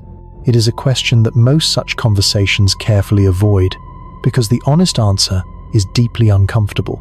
The question is this: not whether interstellar travel is theoretically possible, but what it would actually require. Not in the abstract language of sufficiently advanced technology, but in the concrete language of energy, mass, time, and physics. The answer, when you pursue it honestly, is not discouraging in the way that a difficult engineering problem is discouraging. It is discouraging in the way that a law of nature is discouraging. The barrier erected by the interstellar medium and the distances it spans is not primarily a technological barrier, it is a physical one. And while technology can approach physical limits asymptotically, it cannot surpass them. The universe does not make exceptions for civilizations with good intentions and sufficient ambition. Begin with the most fundamental requirement: velocity. To cross the distance to Proxima Centauri in any time frame meaningful to a human civilization, not 73,000 years, not 10,000 years, but something on the order of decades to centuries, requires traveling at a significant fraction of the speed of light. 10% of light speed, roughly 30,000 kilometers per second, is often cited as the minimum practical threshold for interstellar travel. At that velocity, the journey to Proxima Centauri takes approximately 42 years. Slower than this, and you are looking at centuries per light year of distance. Faster, and the journey becomes achievable within a single human lifetime. But the energy costs begin to approach scales that challenge any conceivable civilization's resources. The kinetic energy of a moving object scales with the square of its velocity and linearly with its mass. This relationship, one of the most fundamental in classical mechanics, is the first wall that any interstellar propulsion system must confront. Doubling the velocity of an object requires quadrupling the energy. Tripling the velocity requires 9 times the energy. At relativistic velocities, the classical formula breaks down and must be replaced by the relativistic expression, which grows even faster. The energy required to accelerate an object to a given fraction of the speed of light rises steeply, approaching infinity as the velocity approaches light speed itself.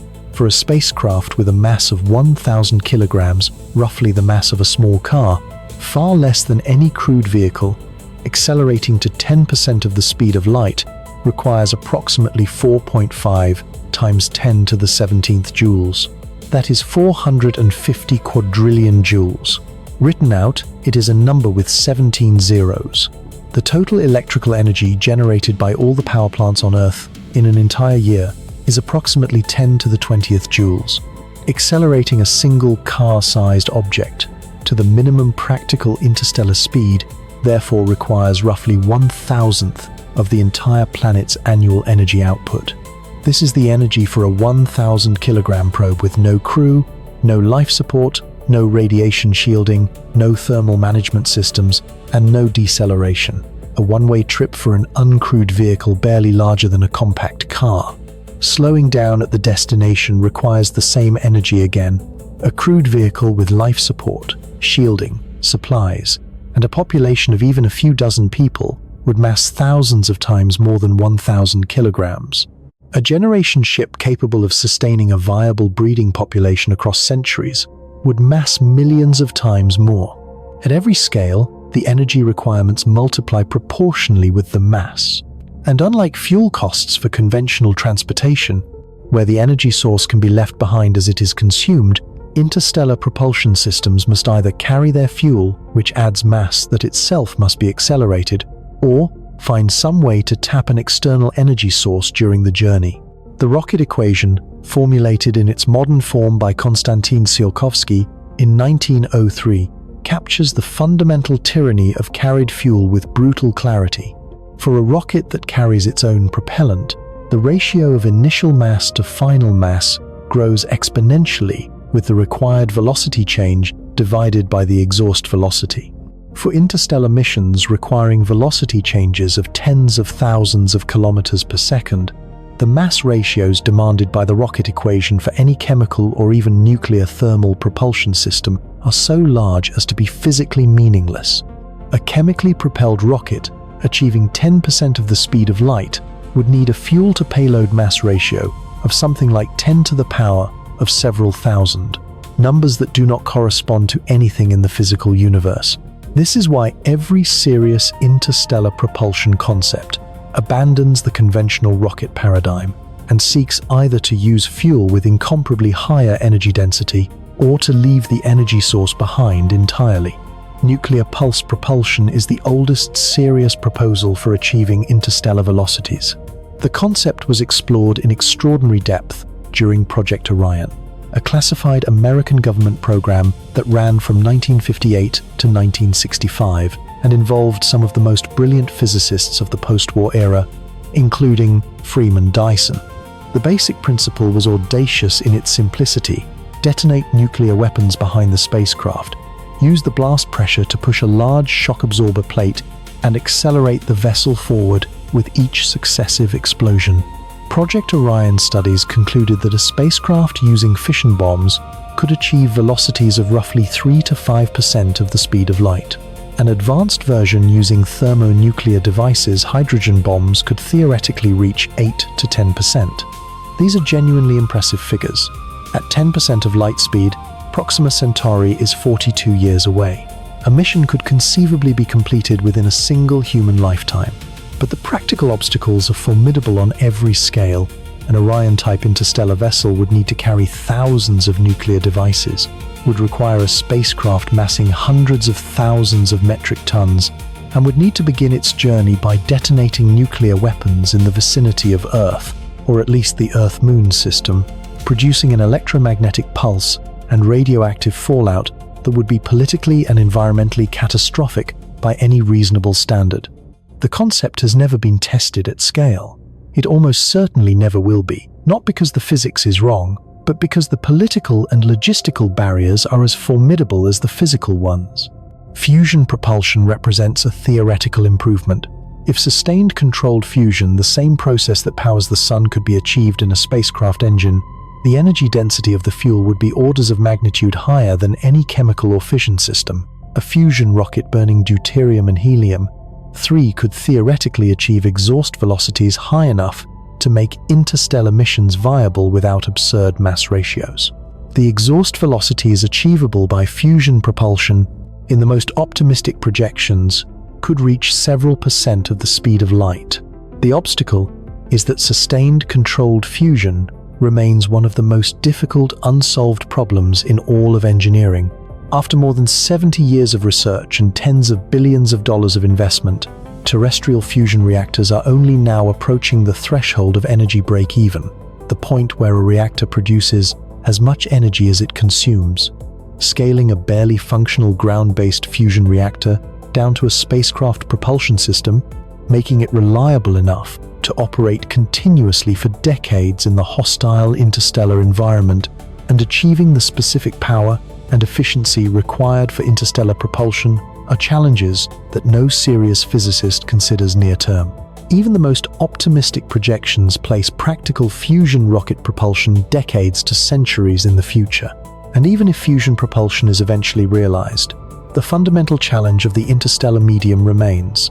A fusion-powered spacecraft is still a spacecraft that must carry life support against the cosmic ray environment, maintain thermal control across centuries, armor against dust impacts at relativistic velocities, and sustain mechanical and electronic reliability over timescales that exceed the entire history of organized human technology.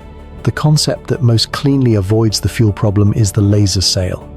Instead of carrying an energy source, the spacecraft is pushed by an external beam of energy directed from the point of origin. A large, extremely lightweight reflective sail is attached to a minimal payload and accelerated by the radiation pressure of a powerful laser array. Because the energy source remains at the launch site, the spacecraft itself can be extraordinarily light, and the rocket equation's tyranny of carried fuel mass is bypassed entirely. This is the basis of Breakthrough Starshot, the initiative announced in 2016 with backing from Yuri Milner and Stephen Hawking, and subsequently developed by an international team of scientists and engineers. The proposal calls for a laser array capable of producing approximately 100 gigawatts of optical power, focused on a sail roughly meters in diameter, attached to a wafer-scale electronic payload weighing a few grams. The laser array would illuminate the sail for a few minutes, accelerating the probe to 20% of the speed of light before the sail moves beyond the useful range of the beam. At 20% of light speed, the probe would reach the Alpha Centauri system in approximately 20 years. It would then perform a flyby it cannot slow down because there is no deceleration mechanism, and transmit whatever data it collects back to Earth using a miniaturized laser communicator. The return signal would travel at the speed of light, arriving at Earth roughly 4 years after transmission. In total, from launch to data receipt, approximately 24 to 25 years. The physics is sound, the engineering challenges are severe, but not obviously insurmountable in principle. A 100 gigawatt laser array is roughly 100,000 times more powerful than the largest laser systems in existence today, but it is not prohibited by any physical law. The sail material must be reflective enough to capture the laser energy and light enough to achieve the required acceleration, which demands materials at the edge of what current nanotechnology can produce. The electronics must survive the acceleration. The interstellar dust impacts at 20% of light speed, and the 20-year journey in the cosmic ray environment, all packed into a volume smaller than a postage stamp. Breakthrough Starshot is the most plausible near-term concept for sending any physical object to another star system within a human lifetime. It is a genuine scientific and engineering proposal, studied seriously by serious people, and it demonstrates, elegantly and definitively, that sending a tiny chip to another star may eventually be possible. It demonstrates nothing else. A gram-scale probe cannot carry radiation shielding. It cannot slow down at the destination. It cannot carry instruments more sophisticated than a simple camera and a laser transmitter. It cannot search for life, characterize planetary atmospheres, or do anything that resembles a mission of exploration in any meaningful sense. It can fly past a star system and take a photograph, in the same way that a bullet can fly through a room and emerge from the other side. The photograph is better than nothing. It is vastly better than nothing. But it is not exploration, it is not presence, and it does nothing whatsoever to address the problem of sending human beings or any substantial payload across the interstellar medium. Breakthrough Starshot is the best idea humanity has produced for crossing the interstellar medium, and it produces a gram-scale probe that cannot stop. The most persistent response to the time-scale problem of interstellar travel is a concept so deeply embedded in the human imagination that many people treat it as an inevitability rather than a hypothesis requiring scrutiny. If no single human lifespan is long enough to complete the journey, build a vessel large enough to sustain a self-reproducing population across multiple generations. Launch a world. The people who arrive at the destination will be the great-grandchildren or great-great-grandchildren of the people who departed. The generation ship accepts the interstellar medium's timescale and attempts to outlast it through biology. It is an elegant concept on paper. It collapses under examination. Consider what a generation ship must actually achieve, stated without romanticization. It must sustain a human population in complete isolation for centuries. Not in the sense that a submarine sustains a crew for months with supply ships scheduled and a port waiting at the end of the deployment. In the sense of total, irrevocable, zero external input self-sufficiency for the entire duration of the voyage. Every calorie of food must be grown on board. Every liter of water must be recycled with near-perfect efficiency, because there is no water to replace what is lost. Every cubic meter of breathable atmosphere must be maintained by closed-loop life support systems that cannot fail catastrophically, even once across a span of 300 or 500 or 1,000 years. The ship is not a vehicle, it is a world, a completely self-contained world that must function without error for longer than most civilizations in human history have remained coherent. Now layer the interstellar medium onto this. Outside the heliosphere, the full galactic cosmic ray flux bombards the vessel continuously. Over the centuries of the journey, the cumulative radiation dose to the hull, the structural materials, the electronics, and the population is enormous. Polymers degrade under sustained radiation exposure. Metals suffer radiation embrittlement. Electronic systems accumulate single-event upsets and radiation-induced failures. Biological populations experience elevated mutation rates, increased cancer incidence, and the long-term genetic effects of sustained HZE particle exposure. Shielding helps, but as we have established, effective shielding against galactic cosmic rays requires enormous mass. A generation ship large enough to sustain a genetically viable breeding population, estimates typically begin at several thousand people, as a minimum to avoid severe inbreeding and genetic bottleneck effects, would need to be vastly larger and more massive than any structure humanity has ever placed in space. The International Space Station, the largest human-built structure ever assembled in orbit, masses approximately 420 metric tons and sustains a crew of 6. A generation ship capable of sustaining thousands of people across centuries would mass millions of metric tons, minimum. The radiation shielding alone could dwarf the mass of the habitable volume. The structural challenges compound over centuries in ways that are easy to underestimate. Every material in the ship degrades, seals fail, bearings wear, lubricants evaporate or polymerize, metals fatigue. Structural composites delaminate. Every mechanical system aboard every pump, every valve, every actuator, every pressure vessel must either be designed to last for centuries without maintenance or be replaceable using only the resources carried on board. For a journey of 500 years, you are asking engineering systems to maintain reliability across a time span longer than the age of the United States has been a nation. There is no hardware store in the interstellar medium. There is no resupply mission.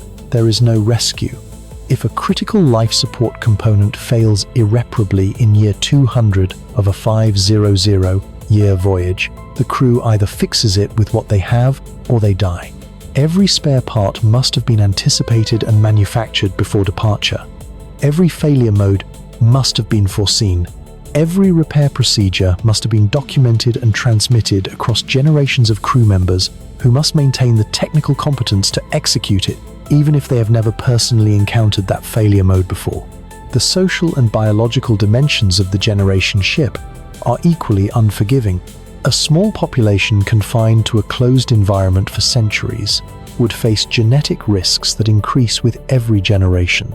Without fresh genetic input from outside the founding population, inbreeding coefficients rise, rare deleterious alleles become expressed with increasing frequency, and the genetic diversity of the population shrinks. Population geneticists generally estimate that maintaining healthy, long-term genetic diversity requires a founding population of at least a few thousand individuals, with careful management of breeding patterns across generations. Managing the reproductive choices of thousands of people across centuries in a way that maintains genetic health while respecting individual autonomy is not an engineering problem. It is a social and ethical one of extraordinary complexity, with no established precedent in any human society. The psychological toll of multi-generational confinement has no parallel in human experience. No living person has spent their entire life in a sealed vessel with no prospect of ever seeing the outside. No human society has ever attempted to maintain cultural continuity, institutional knowledge, and shared purpose across dozens of generations in total physical isolation. Human societies on Earth, with vastly greater resources, space, and external inputs, routinely experience revolutions, institutional collapse, loss of technical knowledge, and fundamental discontinuities of culture and purpose over timescales of centuries. The idea that a generation ship's social structure would remain stable and purposeful across 500 years of confinement requires an optimism about human social behavior that history does not obviously support. The descendants who would eventually arrive at the destination would bear no personal connection to the decision to launch. They would have been born on the ship. They would have grown up within its walls. They would never have stood on a planetary surface, never seen a sky, never experienced the scale and openness of a world. They would be asked to continue a mission conceived by people who died centuries before their birth, sustained by an institutional momentum they did not choose and may not share. Whether such people would maintain the technical competence to operate the ship, the social coherence to prevent conflict from destroying it, and the collective will to complete a journey whose purpose was defined by strangers a dozen generations earlier. These are not questions with obvious positive answers. The generation ship concept does not solve the problem of the interstellar medium. It endures the problem. It commits a population to live inside the barrier for the entire crossing, absorbing every hazard the medium delivers, for longer than most civilizations have ever remained stable. It is not a solution. It is a decision to make the crossing the permanent condition of human existence for the population involved. Every propulsion concept we have examined, nuclear pulse, fusion, laser sail, generation ship, confronts the same underlying reality from a different angle. The interstellar medium is too vast to cross quickly with any technology near the horizon of current capability. It is too hostile to endure for extended periods without investments in shielding, power, and life support that strain or exceed any realistic resource budget. And it contains nothing useful along the route: no fuel, no material, no shelter, no waypoints, no second chances. There is one direction of the galaxy's structure that deserves particular mention, because it reveals that the problem is not local. It is not a feature of our particular position between particular stars. It is a feature of the Milky Way itself. The galaxy's spiral arms are regions of enhanced density where interstellar gas and dust concentrate, compressed by the density waves that propagate through the galactic disk. Within the spiral arms, molecular clouds are more common, dust extinction is higher, and supernova rates are elevated because the denser gas fuels more vigorous star formation, which produces more massive stars that die violently and quickly. A vessel passing through a spiral arm region would encounter both higher gas and dust densities and a more intense cosmic ray environment. Between the spiral arms, in the interarm regions, conditions are somewhat less severe. Gas densities drop, dust is sparser, cosmic ray flux is modestly lower, but the interarm interstellar medium is still a near vacuum flooded with radiation, still light years wide between stars, still devoid of resources and shelter. Calling the interarm regions easier to cross than the spiral arms is like noting that the deep ocean is easier to swim across than a storm. Technically accurate. Practically irrelevant. Near the galactic center, conditions become dramatically worse. Star density increases sharply, radiation levels intensify. Energetic stellar clusters, dense molecular clouds, and the activity of the supermassive black hole Sagittarius A times combine to create a radiation environment many times more intense than the general interstellar medium. In the galactic halo, above and below the plane of the disk, the medium thins, but the distances between stars grow enormously, extending the journey while offering no compensation in terms of reduced hazard. There is no direction you can travel in the Milky Way where the interstellar medium becomes easy. There is no corridor, no gap, no low-density tunnel connecting one star system to another. The medium varies, but it never relents. Every route between any two stars in the galaxy passes through light years of radiation-permeated, resource-free void. The barrier is not localized to our neighborhood. It is not a consequence of our particular position in the galaxy. It is galactic. It is everywhere. It is the permanent, defining physical feature of the space between stars throughout the entire Milky Way, and by extension, throughout the entire observable universe. And here is the detail that matters most when you stand back and look at the full picture. Between the edge of the heliosphere and the beginning of any other star's protective astrosphere, there is nothing to stop at. On Earth, even the most extreme long-distance journeys were punctuated by waypoints. The great oceanic voyages of the 15th and 16th centuries were dangerous beyond modern comprehension, but they crossed oceans that contained islands. They traversed distances that, while vast by the standards of their time, could be interrupted. Sailors could resupply, repair, and rest at intervals. The ocean was hostile but not perfectly featureless. The interstellar medium contains no islands. Between the heliopause, where the sun's influence ends, and the corresponding astrosphere of Proxima Centauri, there is no planet, no moon, no asteroid of navigational utility, no comet, no structure of any kind that could serve as a waypoint, a fuel depot, a repair station, or a refuge. The Oort cloud, the hypothetical shell of icy bodies at the outermost edge of the solar system's gravitational reach, is so sparsely populated that you could traverse it for centuries without coming within visual range of a single object. It offers no resources and no shelter. It is a reminder that even the most extended structures of the solar system are negligible compared to the gulf that separates us from any other star. A vessel that departs the solar system is committed. There is no coasting into a convenient harbor. There is no rescue if something breaks. The journey is all or nothing, a crossing of a void that offers no shelter, no resources, and no second chances.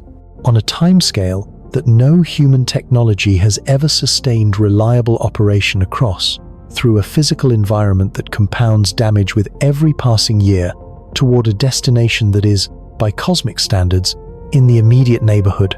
This is what the interstellar medium means as a barrier, not a wall that blocks you, an ocean that surrounds you, thin and cold and patient, and simply requires that you survive it long enough to reach the other side. An ocean so wide that the fastest objects humanity has ever built would need tens of thousands of years to cross the narrowest channel. An ocean so hostile that the accumulated damage of crossing it threatens every system, biological and mechanical, that attempts the journey. An ocean that offers nothing along the route and demands everything of whatever dares to enter it. This is the galaxy that the night sky does not show you. Not a place crowded with reachable destinations, but a structure built around isolation. 400 billion stars, each surrounded by its own small bubble of warmth and light, each separated from every neighbor by light years of this same empty, hostile, essential medium. Each one alone in the interstellar ocean, as we are alone, and as every world that has ever existed has almost certainly been alone. And perhaps that aloneness, that enforced cosmic solitude, is itself part of the answer to the oldest question our species has ever asked while standing beneath the stars on a clear night. There is a question that the interstellar medium asks of anyone who understands it deeply enough. Not a scientific question, not an engineering question, a philosophical one. And it is this: if the space between the stars is this vast, this hostile, this fundamentally uncrossable by any technology within sight of the current horizon, then what does the silence mean? We have been listening for decades. Radio telescopes scanning billions of frequency channels, optical searches looking for laser pulses from distant civilizations, surveys of stellar spectra searching for the chemical signatures of industrial activity, projects named with names that carry all the weight of human longing compressed into acronyms: SETI, the search for extraterrestrial intelligence, running in various forms since Frank Drake pointed a radio telescope at the stars in 1960 and waited, for the first time in recorded history, for something to answer. Nothing has answered. In 65 years of searching, with instruments of steadily increasing sensitivity covering an ever larger volume of the galaxy, we have detected no confirmed signal of artificial origin from beyond the solar system. Not one. The sky, examined at every wavelength our technology can reach, is silent in the specific way that means no one detectable is transmitting in our direction at any frequency we have thought to look at. The universe, from our vantage point at the edge of one ordinary spiral arm of one ordinary galaxy, appears to contain no one else willing or able to make themselves known to us. This silence has a name. The Italian-American physicist Enrico Fermi gave it his in 1950 during a lunchtime conversation at Los Alamos that became one of the most discussed exchanges in the history of science. The galaxy is old, Fermi reasoned. It has existed for roughly 13 billion years. If even a small fraction of its hundreds of billions of stars host planets, and if even a small fraction of those planets develop life, and if even a small fraction of that life develops intelligence, and if even a small fraction of that intelligence develops technology, then the galaxy should, by this point in its history, be overflowing with the evidence of civilizations, signals, probes, structures visible from a distance. Some sign, somewhere, of anyone. Where is everybody? The Fermi paradox, as his question became known, has generated an extraordinary diversity of proposed solutions across the 7 decades since Fermi asked it. Perhaps life is extraordinarily rare, arising only under conditions so specific that Earth may be the only example in the observable universe. Perhaps intelligence is a nearly impossible evolutionary outcome, achieved only once in the long history of the Milky Way. Perhaps civilizations routinely destroy themselves before they develop the capability to make themselves known across interstellar distances. Perhaps they exist but have chosen silence, or have evolved beyond any form of communication recognizable to us, or are communicating in ways we have not yet thought to look for. All of these are genuine possibilities. All of them have been explored with varying degrees of seriousness by physicists, astronomers, biologists, and philosophers. None of them has been definitively confirmed or refuted. The silence remains, and the question of what it means remains open. But there is one proposed solution to the Fermi paradox that the interstellar medium makes almost inevitable, regardless of what any other factor contributes. It does not require that life be rare, or that civilizations be self-destructive, or that intelligence be a cosmic accident. It requires only that the physics of the space between the stars be what we know it to be. The interstellar medium, in its vast, hostile, resource-free emptiness, may be the simplest and most complete answer to Fermi's question that the universe has yet offered. Consider what it would actually mean for a civilization to make itself detectable across interstellar distances. Not just to send a signal, signals are relatively cheap, energetically speaking, but to send a probe, to leave physical evidence of its existence in another star system, to achieve what we would consider genuine interstellar presence. We have established what this requires. Energy on a scale that strains the resources of an entire civilization. Engineering reliability across timescales that exceed the lifespan of most civilizations. Navigation through an environment that compounds damage with every passing decade. Arrival at a destination with no guarantee of anything waiting on the other side. And all of this for the nearest star, the minimum possible challenge. For the typical stellar distance in the Milky Way, which is considerably larger than 4.24 light-years, every challenge is proportionally worse. Now ask how many civilizations in the entire history of the Milky Way might have achieved this. Not how many might have tried, not how many might have developed the theoretical understanding of what it would require. How many might have actually succeeded in the specific sense of sending something durable across the interstellar medium and having it arrive intact. The interstellar medium does not care about intention. It does not reward ambition. It responds only to physics. And the physics says that the minimum energy required, the minimum engineering sophistication required, the minimum duration of sustained civilization required to achieve even one successful interstellar crossing is formidable enough that the number of civilizations capable of it at any given moment in galactic history may be very small, perhaps vanishingly small. Perhaps so far, zero, aside from the 2 small machines humanity launched in 1977 that have barely scratched the edge of the space they would need to cross to reach even the nearest destination. The silence of the sky may not require any exotic explanation. It may not require that life be impossibly rare or that civilizations inevitably destroy themselves. It may require only that the interstellar medium be what it is, and that crossing it be as difficult as the physics says it is. The galaxy may be populated with life, perhaps abundantly populated, with civilizations on thousands of worlds circling thousands of stars, none of them silent out of choice, none of them extinct, all of them simply unable to bridge the gap. Separated not by indifference or destruction, but by 40 trillion kilometers of near vacuum flooded with radiation from even their nearest neighbors.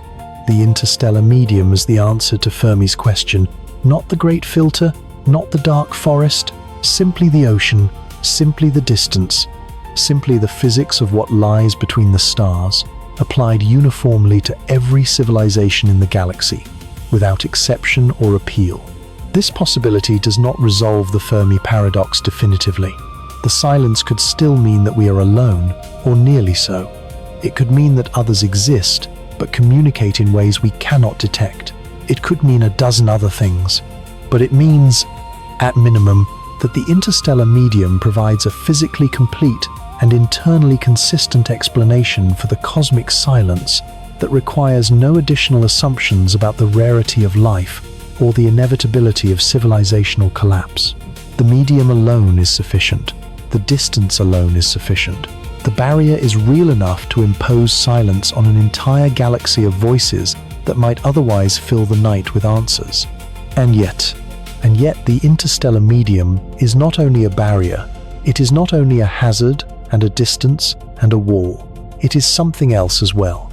Something that takes time to see, because it requires pulling back from the human perspective entirely and looking at the medium not as an obstacle to be crossed, but as a structure to be understood. The interstellar medium is the galaxy's memory. Every atom of gas drifting between the stars carries information about where it came from and what happened to it. The hydrogen that fills the interstellar void is primordial hydrogen forged in the first 3 minutes after the Big Bang, 13.8 billion years ago, when the universe was hot enough for protons to form, but expanding too rapidly for most of them to fuse into heavier elements. That hydrogen has existed for the full age of the cosmos. It predates every star in the sky. It predates the galaxy itself. It is among the oldest matter in the universe, and it drifts patiently between the stars, carrying within its atomic structure the imprint of the earliest moments of cosmic time. The heavier elements mixed into the interstellar gas, the carbon, the oxygen, the nitrogen, the iron, the silicon, are younger. They were synthesized inside stars, in the nuclear furnaces at stellar cores, where temperatures and pressures are extreme enough to fuse light nuclei into heavier ones. Each generation of stars took the primordial hydrogen and helium from the interstellar medium, processed it through billions of years of nuclear burning, and returned it enriched, carbon forged in the helium-burning shells of dying red giant stars. Oxygen produced in the cores of massive stars during the later stages of their evolution. Iron assembled in the final seconds before a supernova detonation in the most extreme conditions achievable by stellar physics. When those stars died, they returned their processed material to the interstellar medium, slowly, through the planetary nebulae shed by low-mass stars, their outer layers drifting outward over thousands of years into the surrounding gas. Violently, through the supernova explosions of massive stars, blast waves propagating outward at thousands of kilometers per second, scattering the products of stellar nucleosynthesis across hundreds of light years, generation after generation, each cycle of star formation and stellar death, adding a new layer of chemical complexity to the interstellar medium, gradually enriching it with the elements that make rocky planets possible, that make organic chemistry possible, that make life possible. The interstellar medium holds this entire chemical history. Every measurement of the elemental abundances in the gas between the stars is a measurement of the cumulative output of every star that has ever lived and died in the Milky Way. Every dust grain is a fossil, a microscopic artifact of stellar death assembled from the expelled atmospheres of ancient stars and preserved for billions of years in the cold vacuum between stellar systems. The medium between the stars is not empty space, with a few atoms in it. It is a vast chemical archive, spanning the entire galaxy, recording 13 billion years of stellar evolution in the composition of its gas and the mineralogy of its dust. And from that archive, eventually new stars form, new systems coalesce, new worlds condense from the same enriched material that previous stars expelled. The cycle continues, endlessly, each generation of stars and planets assembled from the preserved memory of the generations that preceded it. Now, consider what this means for you. The solar system formed approximately 4.6 billion years ago from a collapsing cloud of interstellar gas and dust. That cloud was not primordial material. It was enriched material, carrying within it the chemical outputs of multiple previous generations of stars.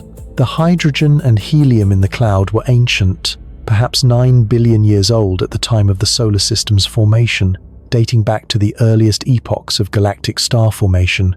But the heavier elements, the carbon that makes up roughly 18% of your body mass, the oxygen that makes up roughly 65%, the nitrogen in your DNA, the calcium in your bones, the iron in your blood, all of these were forged in stars that lived and died before the sun existed. Before the solar system formed, those atoms spent time in the interstellar medium, drifting between the stars in the thin gas of some previous epoch of the galaxy's history, carried in the outflows of dying red giants, scattered across the interstellar void by supernova blast waves, cooling slowly in the dark, cold clouds of the neutral medium, accumulating onto the surfaces of dust grains, participating in the slow chemistry of the interstellar environment over millions of years. Eventually, swept up into the collapsing cloud that became the solar nebula, concentrated by gravity, incorporated into the forming sun, or into the rocky planetesimals that accreted into the planets, or into the specific body of material that eventually became the world you are standing on. The calcium in your bones was made in a star that exploded billions of years before the sun was born. After the explosion, those calcium atoms drifted through the interstellar medium for millions of years before the solar system formed. They have been part of this solar system for 4.6 billion years. For most of that time, they were locked in the rocks of the early Earth, cycling slowly through geological processes. Eventually, they were incorporated into the biology of early life, passed from organism to organism across billions of years of evolutionary history, until they ended up in you. You are interstellar material. Not metaphorically, literally. The atoms in your body spent part of their existence drifting through the space between the stars, carried in the thin gas of the interstellar medium, separated from any planetary surface by light years of near vacuum. The same environment that represents the most formidable natural barrier we have ever encountered is the environment that provided the raw material from which you are made.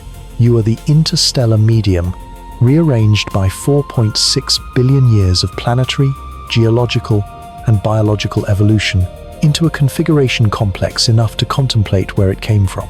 There is something in this that resists easy articulation.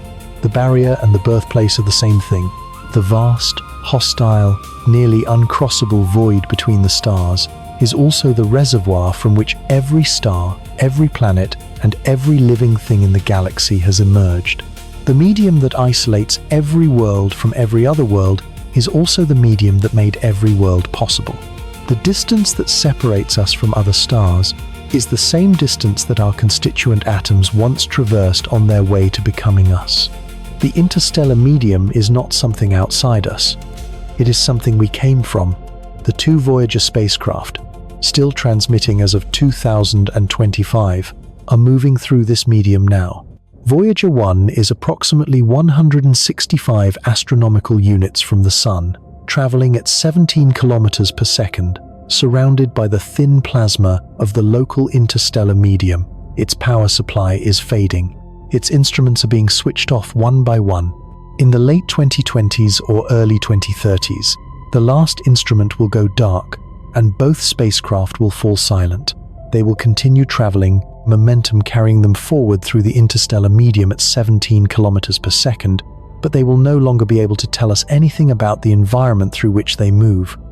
In roughly 40,000 years, Voyager 1 will make its closest approach to a star other than the Sun, not Proxima Centauri, a dim red dwarf called Gliese 445, currently about 17 light-years from Earth, but moving toward our solar system, so that by the time Voyager 1 arrives in the vicinity, it will be slightly closer. The closest approach will be approximately 1.6 light-years, not close enough to be captured, not close enough to be examined. A distant pass, the spacecraft sweeping past the star's outer gravitational influence and continuing outward, unslowed, into whatever lies beyond. By then, no one on Earth will have received a signal from Voyager 1 for 40,000 years. The civilization that launched it will be unimaginably different, or may not exist at all.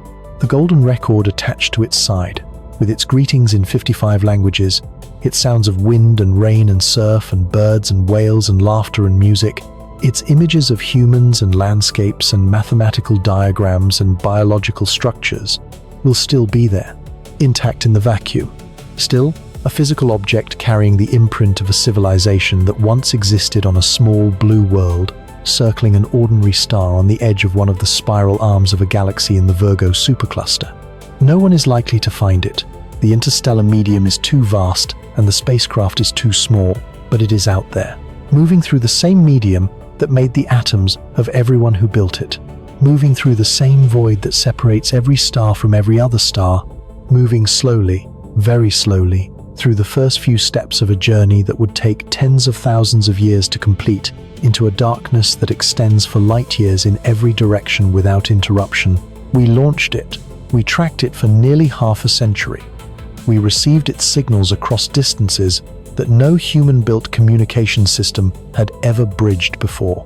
We diagnosed its failures and repaired what we could across signal delays of more than 22 hours each way, troubleshooting a corrupted memory chip on a spacecraft more than 24 billion kilometers away, communicating at the speed of light, waiting nearly a day for each exchange.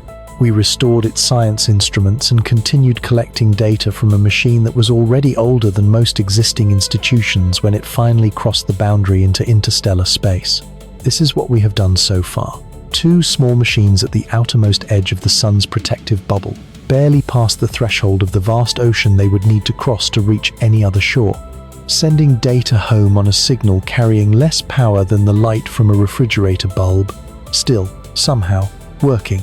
It is almost nothing, measured against the scale of the interstellar medium. 2 probes in an ocean that spans 100,000 light-years, traveling at a speed the universe considers negligible, carrying instruments that will fall silent before they have traveled 0.1% of the distance to the nearest star. Against the backdrop of what the medium actually is and how vast it actually extends, this accomplishment is so small as to be nearly invisible. And it is, without question, one of the most extraordinary things our species has ever done. Look up at the night sky on a clear evening, far from city lights. Let your eyes adjust until the full depth of it reveals itself. The thousands of stars, the river of the Milky Way, the faint smudge of the Andromeda Galaxy, 2.5 million light-years distant, visible with your naked eyes if you know where to look. The entire vast display of the universe, projected onto the dome of your perception from a world so small that all of recorded human civilization has unfolded on its surface without ever extending meaningfully beyond its immediate neighborhood. What you are seeing is not a ceiling, it is a volume. 3-dimensional space extending outward in every direction for distances so large that the largest numbers in common human use are insufficient to express them. Between every point of light in that sky and every other point of light, there is the interstellar medium, 1 atom per cubic centimeter, near perfect vacuum by any terrestrial measure, saturated with cosmic rays traveling at nearly the speed of light, permeated by magnetic fields threading across hundreds of light years, laced with dust grains carrying the mineralogical signatures of stars that died before the Earth existed. The gap between any 2 of those stars, the minimum crossing the nearest neighbor, the easiest step in any direction, is 40 trillion kilometers of this medium. Light needs 4 years to cross it. Our fastest spacecraft needs 73,000 years. No crewed mission of any kind proposed by any serious engineering study could cross it within a single human lifetime. Every star you can see is alone in the way we are alone. Each one surrounded by its own small envelope of warmth and light, separated from its nearest neighbor by the same near uncrossable void. The isolation is not a local condition. It is not a consequence of where we happen to live in the galaxy. It is the universal default condition of every star system that has ever existed. The interstellar medium is the architecture of cosmic solitude built into the structure of the Milky Way at the level of basic physics and scale. And yet we are here, on this particular world, circling this particular star, made from atoms that once drifted through this same interstellar void, carried on the slow currents of stellar outflows across millions of years before gravity gathered them into the cloud that became the solar system. We are the interstellar medium become conscious of itself. We are the ancient hydrogen and the stellar ash and the supernova debris, assembled by 4.6 billion years of planetary and biological complexity, into something that can look back at the void it came from and understand, at least in part, what that void is. We have sent 2 machines into it. They are out there now, drifting in the dark, surrounded by the same thin plasma and the same faint magnetic hum that fills the space between every star in the galaxy. They carry with them the sounds of wind and rain, voices speaking in 55 languages, music from every inhabited continent, the mathematical language we use to describe ourselves to anyone who might someday find them. They carry these things through the interstellar medium at 17 kilometers per second, slower than the solar wind they left behind, slower than the cosmic rays that pass through them constantly, almost impossibly slow against the scale of the distances they would need to cover.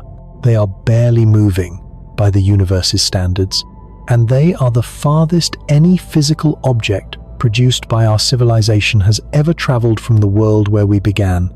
The interstellar medium extends ahead of them for light years. The same near vacuum, the same radiation, the same cold, the same silence. Unchanged in its essential character from the edge of the heliosphere to the heliopause of the next star. It does not care about the golden records. It does not acknowledge the signals Voyager sends back. It does not know or care that a species once looked up from the bottom of a gravity well on a small warm world and wondered what lay between the stars, and then spent decades building instruments sensitive enough to measure the answer. But we cared. We looked. We measured. We sent something out there. In a universe where the default condition of every world is isolation, where the medium between the stars imposes cosmic solitude on every civilization that has ever existed, a small, aging spacecraft is drifting through the interstellar void, carrying the sounds of a world that made it. 1 atom per cubic centimeter, light years of darkness in every direction, and somewhere in the middle of it, a machine the size of a small car, still transmitting, still measuring, still pointing its antenna back toward a star it left behind 47 years ago. That is what we have done so far.